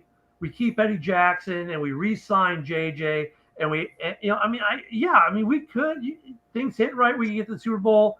But look, we're not going to the Super Bowl in Vegas anytime soon. So, we're probably 2 years out from the Super Bowl. But look, it could happen. I mean, if all of a sudden the offense clicks next year, and once we've got Marvin Harrison Jr. on this roster, so that wideout room being what it is, the running back room, we have good weapons. The defense is way improved. I think the only thing missing on defense, guys, and tell me if I'm wrong, the only thing we're missing on defense is getting pressure on the quarterback. Yeah. So if we solve for X being pressure on the quarterback on defense, and if we solve for X on offense, meaning being able to get vertical with the ball downfield in a passing attack that doesn't look like it was designed by a 5th grader, we can go to the Super Bowl next year. So here's the thing: if we draft Marvin Harrison Jr., he's going to be our wide receiver 2, right? Yeah. Is Darnell Mooney going to accept wide receiver 3 money? Yeah, I think he would because the last 2 years he doesn't have the stats to get wide receiver 2 money.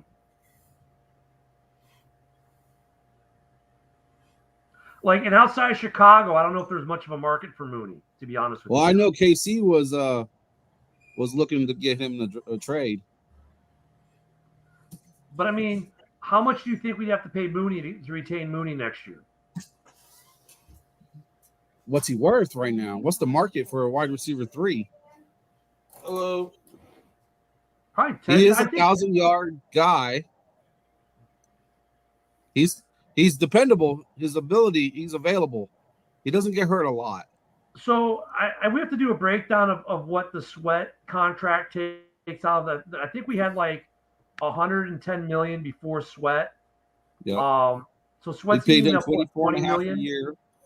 24 and a half, 78 guaranteed. Like 105 with incentives. Right, but no, I'm talking about we had 110. Then after Sweat, so let's say we're at like 85 mil for next year. So that we have to spend. So you got to refund. You got to sign Mooney, Fields, and Jalen. Thank you. Those are your big three. Those big three of that 85, well, shit, right there is 70 of it, probably between the three of them. Do we sign Equinemius back? No. Yeah, he's only on $1 million deal. So yeah, you sign EQ up for $1 million, yeah. And then you still got Scott, on a rookie deal. So he's cheap. So that's what I'm saying. I think, and then Jones can go away. And I think the other reason why Jones is here is because he's on a rookie deal, so he's cheap. Because I think if you're going to keep Fields, you have to sign him long term this year because this is probably the last cheap signing you're going to get at quarterback if he pans out. Because if you sign him now, years from now, that could be a steal. So we got some, but the thing is the way they structure these contracts, like when you say, oh, well, Fields is going to get $40 million next year, but his cap hit's only 30. So it all depends on how they structure stuff. But I mean, we've got the money to re-sign people, and we don't have to make big splashes in free agency. So if we get Marvin Harrison Jr., we could. I wouldn't be against re-signing Ngakoue for another $10 million. If we keep Justin, we keep him next year, pick up his 5th-year option, and by week 8 or 9 in that 5th year, decide whether we're going to keep him or let him go, or maybe just before the trade deadline, a sign and trade. This is his. See, that's what's difficult. We don't know if he's going to ball out or he's going to flake out. I mean, as of right now, Mitch Trubisky looks a lot better than him, just by the numbers. And we weren't willing to pay him at all. Yeah, because this is his 3rd full season right now, right? Yes. Yeah, this is his 3rd full season. So next year's year 4, you pick up the 5th. Yeah. Okay, I see what you're saying. Yeah, that makes sense. Yeah, keep him for 1 year, get a new coach, get an OC, and then make a decision. Keep this up here. Okay, so this comment from Mike: get rid of Eddie Jackson. Financially speaking, I think if we get rid of him next year, we take too big of a cap hit. He's still signed, so we're not going to get rid of Eddie Jackson. Now, what might happen is we might try to trade Eddie Jackson, but he's got a pretty big cap hit. Whitehair is still under contract. He's got a decent cap hit, but Whitehair, I don't think we get rid of him because he's like Mr. Utility. Like he's a solid lineman, and he can do a lot for you. But the problem is we move him around so much that you kind of And look he played good this week. I don't know why you would get rid of Mooney. And St. Brown is dirt cheap, and he's big. Yeah, I mean, St. Brown costs you $1 million. In the NFL, that's nothing. Mooney, you could probably keep for $8 to $9 million a year, or less. So I wouldn't get rid of Mooney for what he'd bring you as a 3rd. And obviously, Mike, you don't like Fields. You're one of those guys who's like, get rid of Fields, give me Caleb Williams, and let me go with it. We ain't got to trade Fields to Washington. They're gonna stick with Howell. And see what he's got. They need draft picks. They don't want to give up. So and that's the problem too. I think Atlanta with Fields is the best option. If Chicago's going to give up on Fields, who the hell are we going to trade him to? Atlanta wants him. Do they? Because Desmond Ridder ain't doing the job.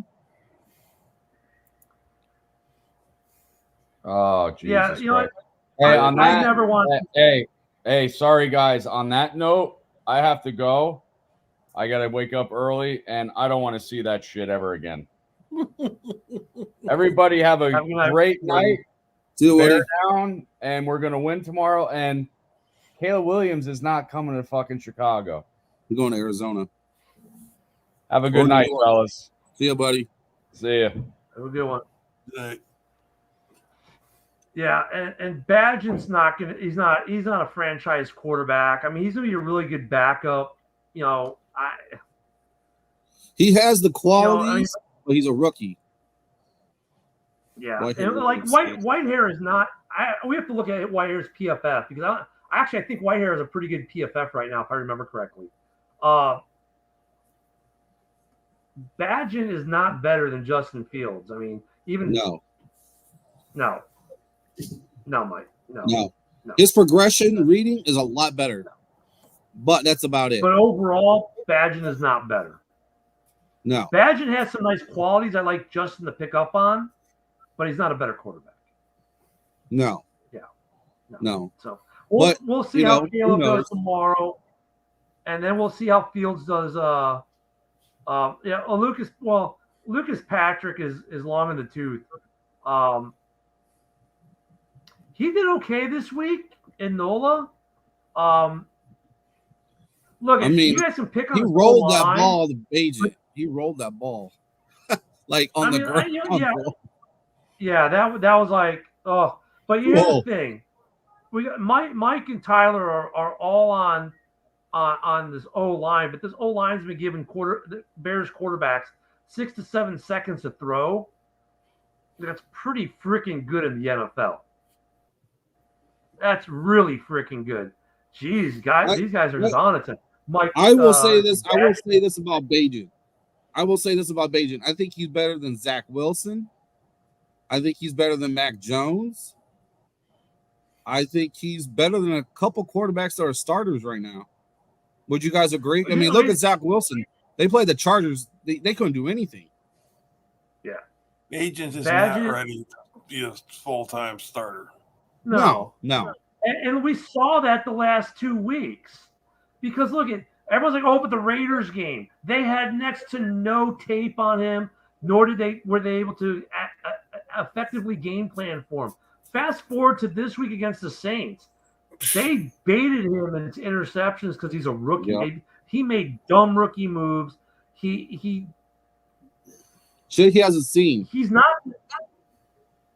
just Badgett. Look, does he have potential down the road to be a quality starter in the NFL? I think so. He's definitely going to be a good back.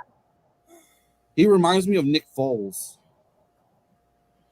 He could be like Nick Foles level. Reading the defense, just getting the ball. Not a strong arm, but just good enough.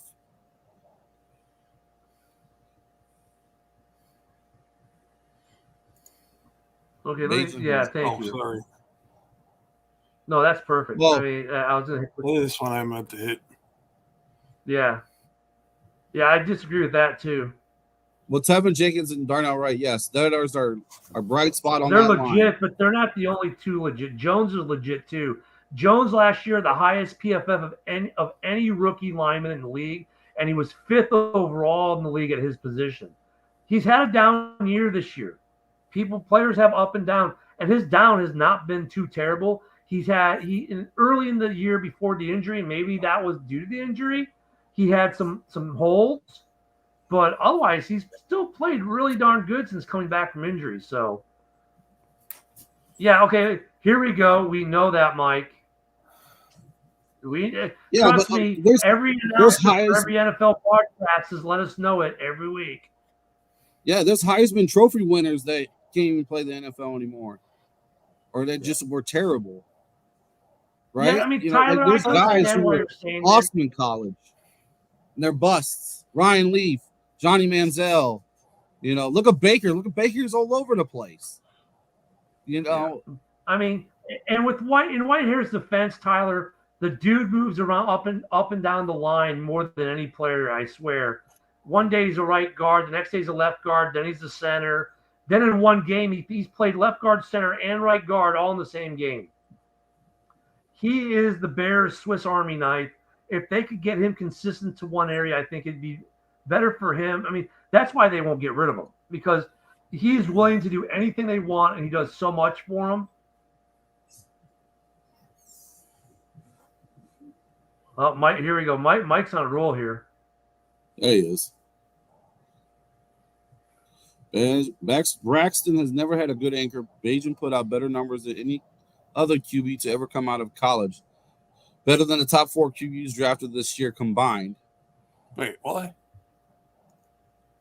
Okay. Let me see. That was, okay. He was a D2. He played 5 years of college ball. He did start more games than any of the other guys drafted in the draft this year. So he played a shit ton more games than them. He should have more scoring than them. He won the D2 equivalent of the Heisman after his junior year. I get Yeah. it. His college resume is great. Having a great college resume, well, by that case, Justin Fields, we should be having this discussion because Fields tore it up in college. Yeah. Yeah. In fact, Don Manziel should still be a starting quarterback in this league, winning MVPs every year. Because Manziel at A&M was ridiculously good, and we got to the NFL. Ryan Leaf should have been the best draft pick ever. So I mean, Mike, you can say all this you want about what they did in college. Who cares? College is what got him to the NFL. Then they got to prove it there. So it's great that and I'm sorry, he's not the best rookie quarterback playing in the NFL this year. Yeah, exactly. Fields had an O-line and many star wide receivers in college. That's what that Tyler guy said. Yeah, that's true. So, and I think the O-line this year versus last year is much better. I think the wide receiving core is improved. I think for the Bears, the big problem is the scheme and play calling. And that's a Getsy issue more than it is a personnel issue on the field. Yep. A lot of talent don't know how to be utilized. Yep. This guy's in love with Bagent. He is.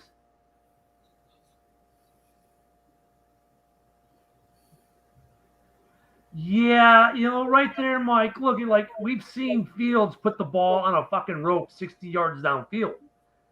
Like put it on a dime. We've seen Fields make some throws in a Bears uniform where announcers' jaws were on the floor going, did he really just do that?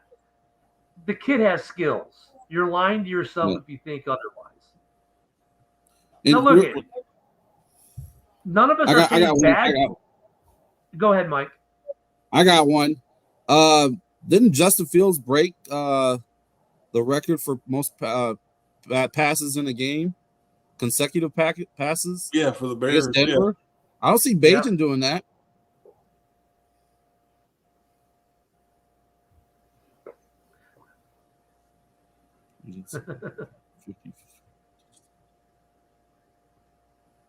They haven't gone vertical with Bagent much so far. The Bears, a little bit, but yeah, I mean, look at Tyler. That's what I'm saying. He's a good backup. Bagent right now is a good backup. They started to go vertical with Bagent a little bit more, but what was it, like 20 yards and then yak, right? We haven't seen him throw the ball. I mean, we've seen him try to go deep, but I think Fields probably has the better arm of the two. Bagent's got a very capable arm, though, don't get me wrong. Bagent, and I agree with Tyler. I think all three of us here agree with Tyler. I would say, Tyler, I'm going to disagree with you. He is not a good backup. I would say he's a great backup for this franchise because he's low cost and he gives you what you need a backup. So that's the only way I would say he's better than good because for the money, it's phenomenal for this Bears team for what he can give you. And he can, and he doesn't have all the skill sets that Fields has, but you're not going to get the drop off, like a massive drop off.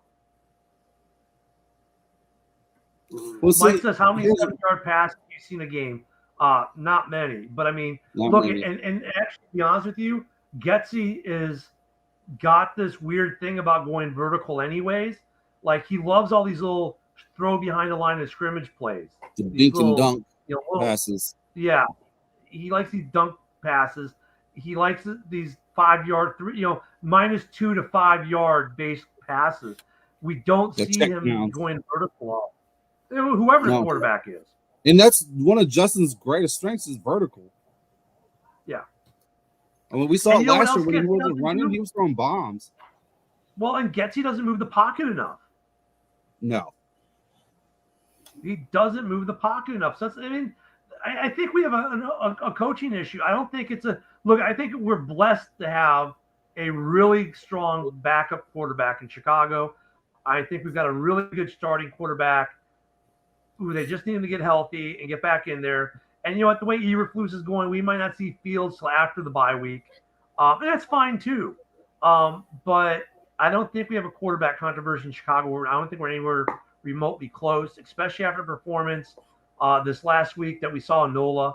I don't think so. Now, if Fields comes in, like Woody says, and completely shits the bed, maybe we can. But well, Mike, I'm going to disagree with this here because some of the best plays the Bears have had this year were audibles that Fields called at the line. Cheney protections are not necessarily on Fields as much as they are the OC. Open receivers. You know, here's a funny thing though, Mike. What you and I see on TV is different than what they see on the field because, you know, they've got these big, huge guys on the field blocking their views of vision. So you can sit there and say, oh, DJ Moore was open 30 yards down the field, but did he have a line of vision on him? What else was going on the play? It's easy for us to say that. It's a lot harder on the field to play. You remember they were crucifying Justin when Roschon was running down the seam against Tampa, and he didn't see him. Yeah. I mean, everybody else sees maybe he couldn't see him. There were his guard and the defensive tackle right in front of him. He just didn't see him.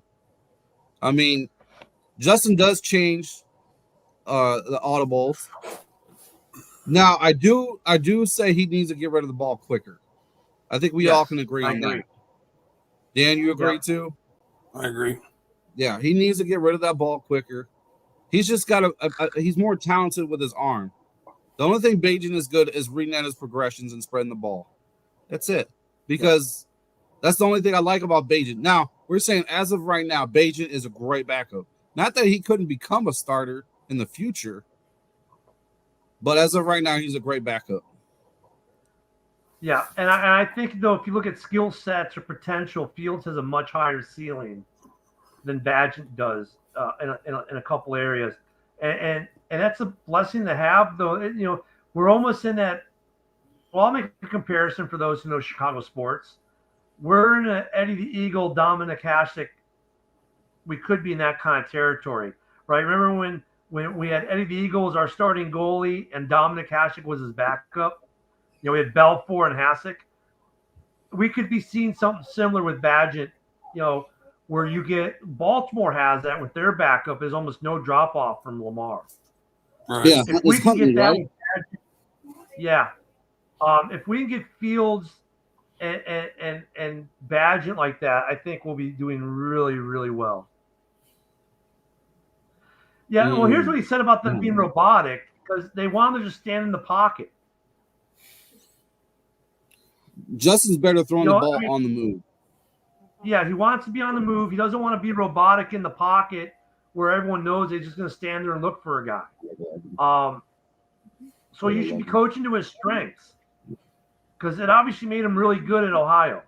And we've seen him be really good in Chicago when they move him around. Like, really good. Like, led the NFL for 3 weeks good. Yeah, I got a comment about him being benched in Georgia. The coach benched him for Jake Fromm.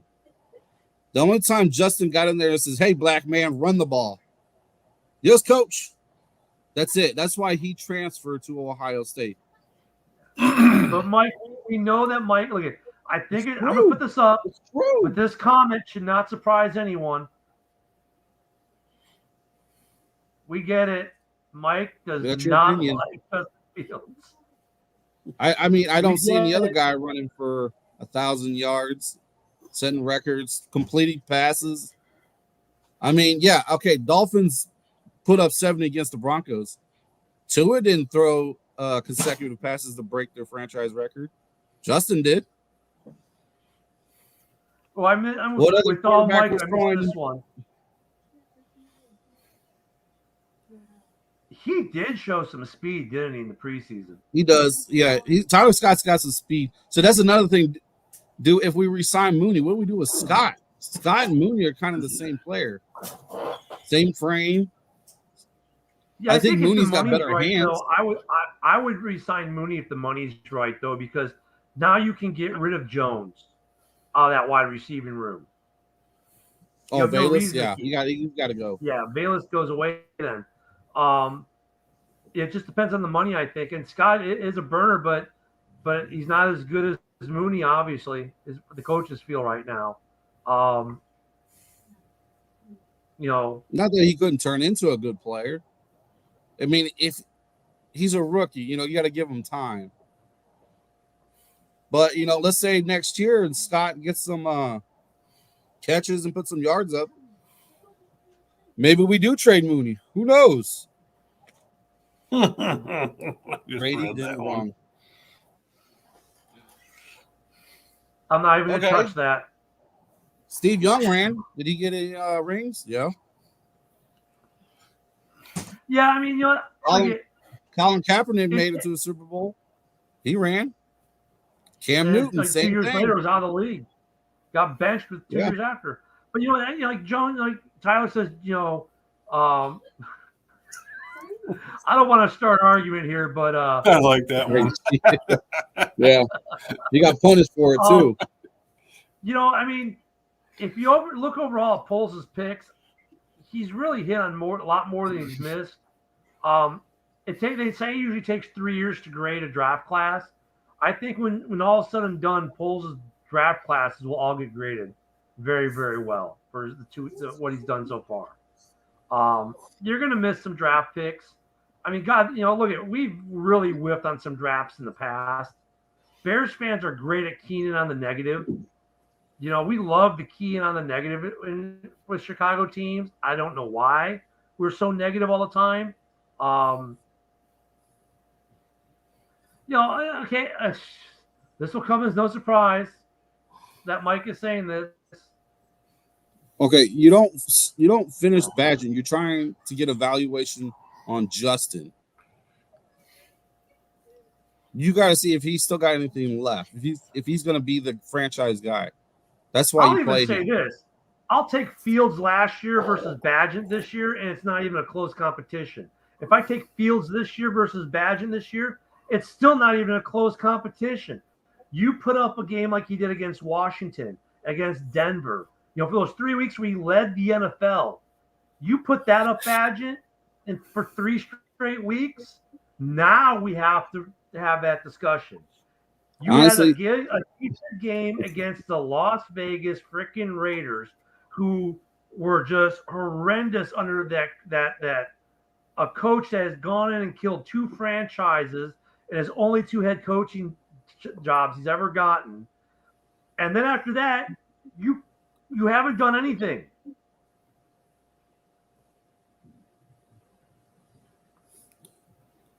See, yeah. I hate the quarterback the quarterback stat. It's not a real stat. That's a team loss. Yeah, it's a team thing. And that's the other thing. It's like, I mean, and that's what we've been talking about, Mike. Like the last couple of weeks, you and I, Dan, we've talked about this all year, right? The coaching and the scheme, the personnel's there. We see the talent, but why isn't that talent winning? And then you have Chase Claypool says, well, they don't put us in a position to do our best. And then he gets traded away for saying that. And here we are, 6-26. We've won 5 games the last 2 seasons. Was Chase Claypool right? And that's the reason he's gone? I don't know. Here's the thing. Las Vegas gets it was all the coaching. Why can't the Bears get the same thing, same treatment? Right? Oh, it was the coaching over in Las Vegas. That's why they're bad. Right. Why can't we get the same treatment? We got bad coaches. Yeah, but nobody says it. It's just all you guys are terrible. We're just wasting. I mean, this is how bad the coaching is. The last 2 games, Dan, correct me if I'm wrong on this stat. The last 2 games, DJ Moore has had a total of 11 targets between 2 games? We'll take a look. I think it's 11 targets. He should have that in the first half of a game. He should be your first read. DJ Moore, and in the last game, he had 5 targets. Yep. And the game before that, I think it was 6 because he was bitching about it. That should be in 2 quarters right there. So, And you're right. He should be your first read. Well, okay, he's not open. Why is he not open? Because they're not. They don't have a scheme developed with the correct play call and scheme to create opportunities for him to be open. Yeah. I was at the game Sunday watching from a nice high angle. My 16-year-old son, the second they lined up, called the play and knew exactly who was doing what. So you're going to tell me that my 16-year-old son can know it, that some defensive coordinator in the booth who's got 15 seconds or so until that play clock hits 15 to radio into the middle linebacker, whoever who's got the on, hey, here's what they're going to do. If my 16-year-old son can call it, probably any DC in this league can call it. Yep. Our coach, And we know that because the players called it. We saw that in Tampa. They knew the play. Yes, it's 11 the last 2 games. Yeah, that should be a game right there. So, Not I mean, two if we games. that's when we go back to what we said about an hour ago. If we clean house with coaching staff, I see no player personnel change as far as the big name starters, your Fields and guys like that. You know, this whole thing, oh, well, they inherited a QB they didn't draft, happens all the time in the NFL, and guys still win with them. Yeah, because our luck, if Justin gets traded, he's going to go somewhere and win a ring or become MVP. So, you know, when there are a lot of quarterbacks who've had great careers with 2 or 3. Look at Cutler went through how many coaches in his tenure in Chicago, and he's probably and his best years were under the 3rd head coach, statistically speaking. So, I mean, I don't buy in. I don't ascribe to that theory either. That it's not his guy. No, because part of the hiring process is deals with justice, and it was supposed to be part of this hiring process.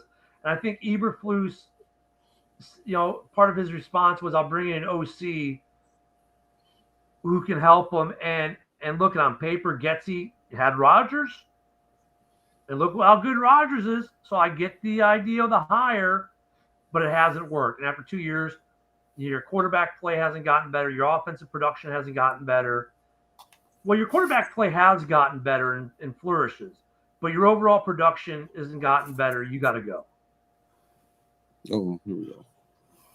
Okay, I can't post this, Mike. This is way too big. You want me to read it off? Well, I'm going to post it for a second. Probably take half the screen. You can't even see me. Yeah.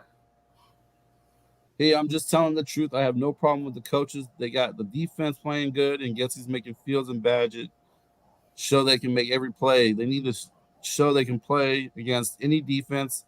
It's not about winning a few games. It's about proving that the van beat every time, or they will get another team. They can beat.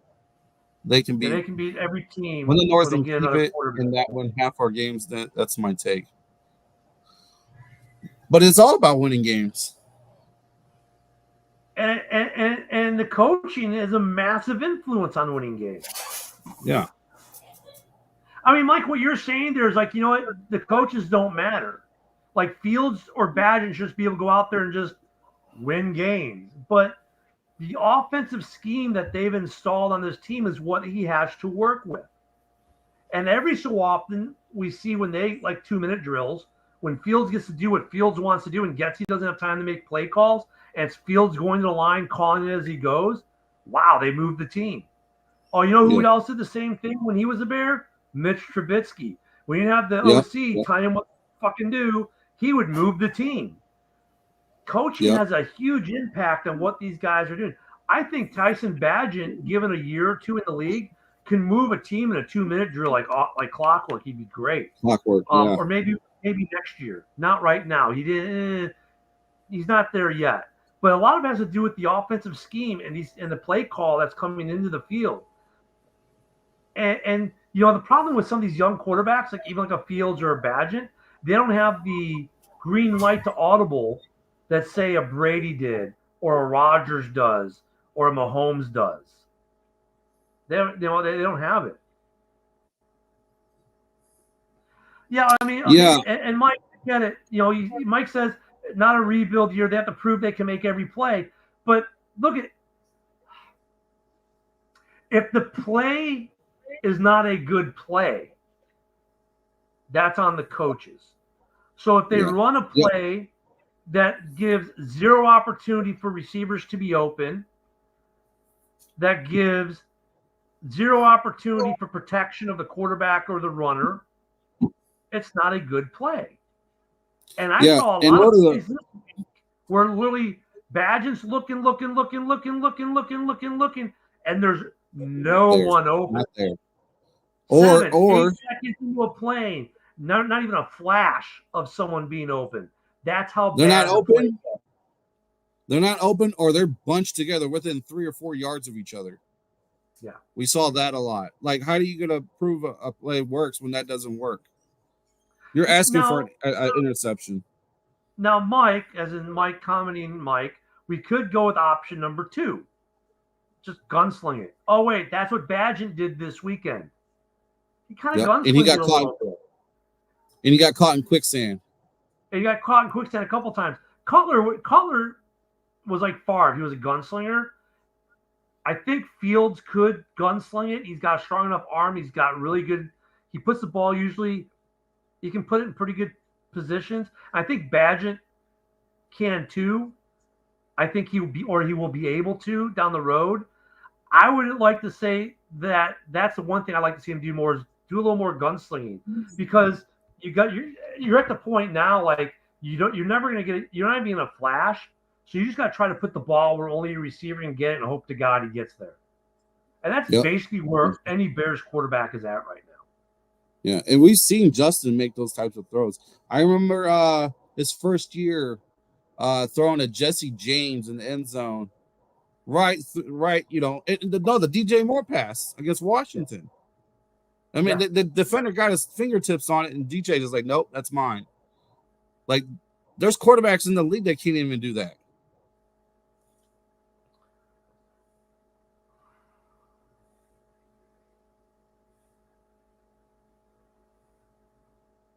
And threw a half second late. You'll get better. He's a hard worker. Yeah, he was late, but he also threw in the coverage. That's gunslinging. When you're throwing in the triple coverage, that's gunslinging. He gunslung. Yeah. And he got caught because he threw it late. And I wish and so that's what I'm saying. On one hand, I'm like, thank you for taking the shot and gunslinging, because you know that, dude, you're not going to get anyone open in this offense. And I think Fields is better at that than Badgett is right now. And you're right, Badgett will get better at that. No, they weren't open. Mike asked, they were open, right? No, they weren't. They weren't even close to being open. No. But if you put the ball further out, the receiver would have the opportunity, even though he wasn't open, to catch it. So you can be covered and still get the ball if the ball is placed, let's say in front or whatnot. The guy can be covered you like a blanket, but you can still put the ball where only you have the shot at it. And Fields doesn't do that enough. And Badgett tried it and got burnt because he was behind, like you said. And that's one thing I wish Fields would be less concerned about gunslinging it, because we know he can throw the ball like on a dime, take the chances, because his offense isn't giving you any.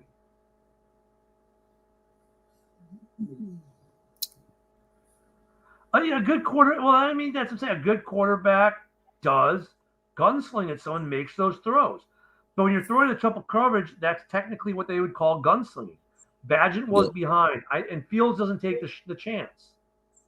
Fields does not take the chance. I'd like to see Fields take more chances. Yeah. I think with this injury, it's going to make him realize I can't hang on to this ball anymore. Yeah. Something worse is going to happen. Yep, I agree. So, Mike, before you throw in the towel on Fields, let's see what he does when he comes back, and let's see how much Badgett, improves. And I love this one too. Oh, he stopped trying. He was throwing too many interceptions. He really wasn't, but he threw some really horrendous ones. Like the one against Tampa, which was by design, by the way. That was a blind pass by design, because he's basically supposed to just like lollipop it over the line, and his running back or tight end should be there to catch it, but they weren't. That was a blind throw. And because of some of the bad interceptions, you're right. He's worried, but there really haven't been too many interceptions you could say, yep, that was Fields as being the dumbass. I think he's a little gun shy because of some of the interceptions. Whereas Badgett right now has nothing to lose. He's like, I'm just going to launch it. And I wish Fields would be more like Jay Cutler in that regard of just, you know what, fuck it, go. Because he is being a little gun shy. And you saw it last year as being gun shy. And I don't blame him because the offense sucked. It's the terrible. scheme sucked. You know what, though? Our offense was a lot better last year than it has been this year. Yeah. That's more ridiculous. designed. Well, because Fields was moving out the pocket more. This year, like the beginning of the year, they had him basically stand in the pocket like a statue.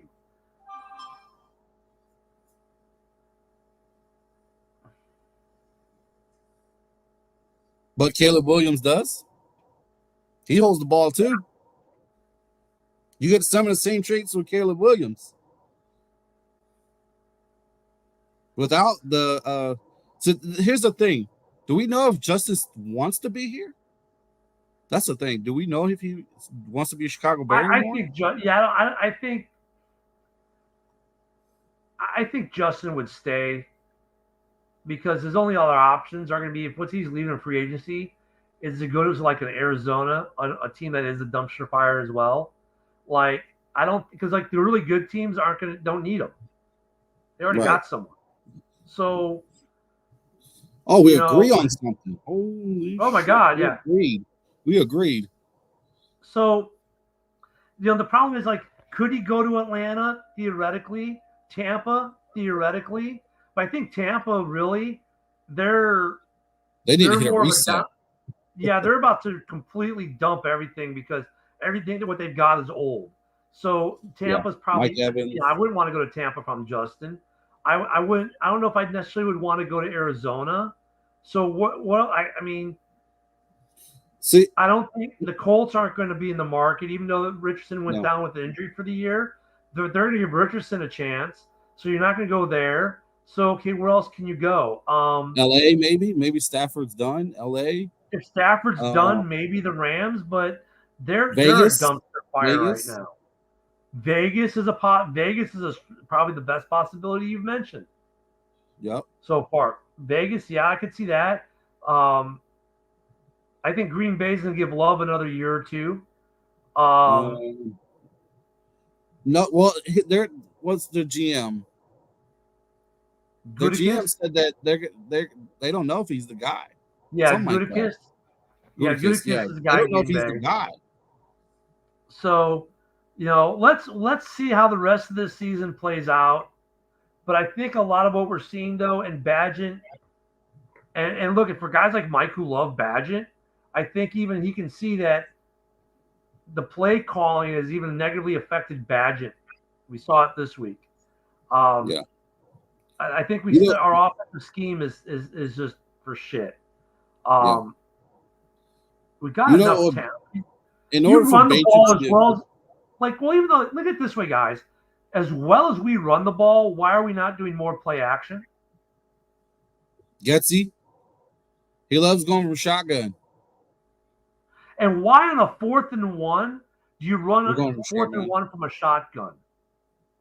Or a Cole Kmet snap. That one, hey, okay, you got a little tricky. I'll give you a little tip of the hat for trying to be sneaky. And Cole is kind of a big guy. You might as well do the tush push with him then. Yeah, it is the offense or some of the offensive calls on 3rd and 1, 4th and 1 are like you're just like, no, just do what Philly does. You can do it too. Everyone can. Yeah, and I don't think Jalen Hurts is that good. I mean, when we do that play, like the Philly special or whatever you want to call it, we convert. Yeah, the brotherly shove. Yeah, we convert on our brotherly shoves for the most part, but we win on them. Who does 4th and 1 from the shotgun? Or like that dumb trick play they tried in the Saints game this week that, like Badgett didn't even try to block the dude. But it was like, there you go. No, he shouldn't be blocking the guy. The other trick play against the Chargers where Badgett was to become the receiver. Khalil Mack was on him like white on rice. That didn't fool anybody. Yep. So your trick plays are fooling nobody. So they're not trick plays, they're bad plays. Yeah, and we went. I mean, because against the Raiders, Foreman only had 2 touches in that fourth quarter. Yeah. The run was working. Why did we stop?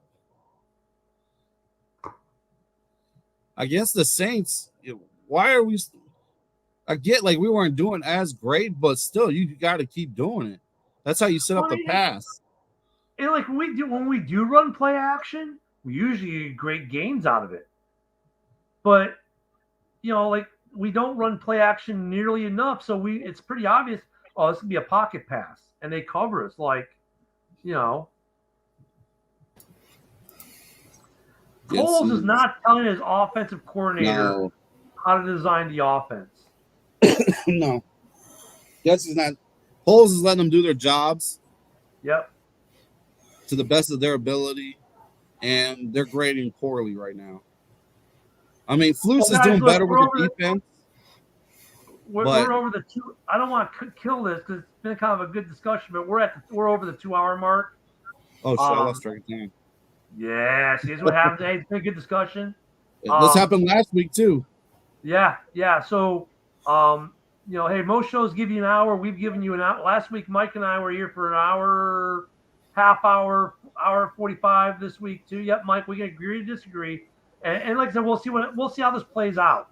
So we'll see who's saying "I told you so" as we go into camp next year, right? With who the quarterback is, and who the coaches are as well.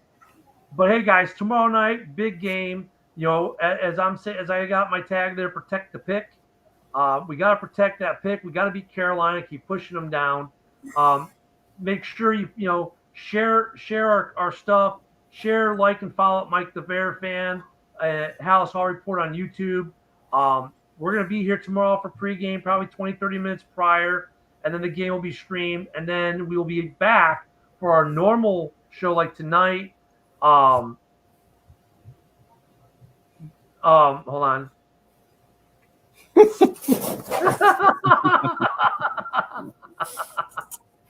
Oh, hey, you need to like get a trademark on Justin's sexuals and make that your coined phrase, Mike. Geez. But hey, we'll be back next Wednesday, 7:30 p.m. Central. Don't forget every Monday night as well. In fact, wait, I got some cool graphics for you guys as I close out the night. I believe I should. Where is it? Is this it? Yes, it is. There we go. Every weekday at 11 a.m. Eastern Standard Time. That's 10 a.m. for us people in the right time zone, being Central. Main event 365 NFC North talk. He does it every Monday. Russell Wayne does that. I've been on. Woody's been on. Dan's been on. Mike is always commenting on there. I try to pop on there every so often. That's during the week, and then Monday nights. I believe what time? Dan, do you know what time they do Monday night? Because I'm usually gone. 6 o'clock. Like 7 Eastern, 6 Central, yeah. I believe. Yeah, is the other NFC North time they do. But of course, us. We're on Wednesday and normally Sunday. This week we're back to back. So hopefully we have a good game next week. And on this Sunday, I don't know about Sunday yet. Haven't heard nothing. Stay tuned for Sunday. We may do a pregame for Sunday. Maybe just throw up some division games. Maybe do something like that because we have the day off.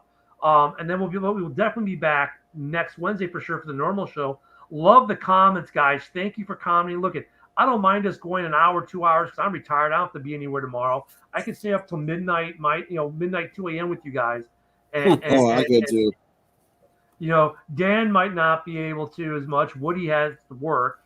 Some people have to get up early. Yeah, great talk, Mike. Appreciate you commenting. Make sure you hit the like button. Comment. Unlike some shows, we try to spend a lot of time on the comments if we can. Great discussions. And we'll see how this plays out, guys. We still got some football to play, don't we? Yeah. So also shout out to my guys from Star Trek Fleet Command who tuned in tonight. A little plug for a video game I play on the daily basis. I had some guys who said they were going to tune in, so thank you guys for coming in as well. Don't forget to hit the replay, watch it, digest this, come back next week, tell us how we were wrong or how we were right. We just have fun with you guys. that's gonna be it for us tonight. We'll see you all tomorrow night. So protect it and bear down, guys. Bear down.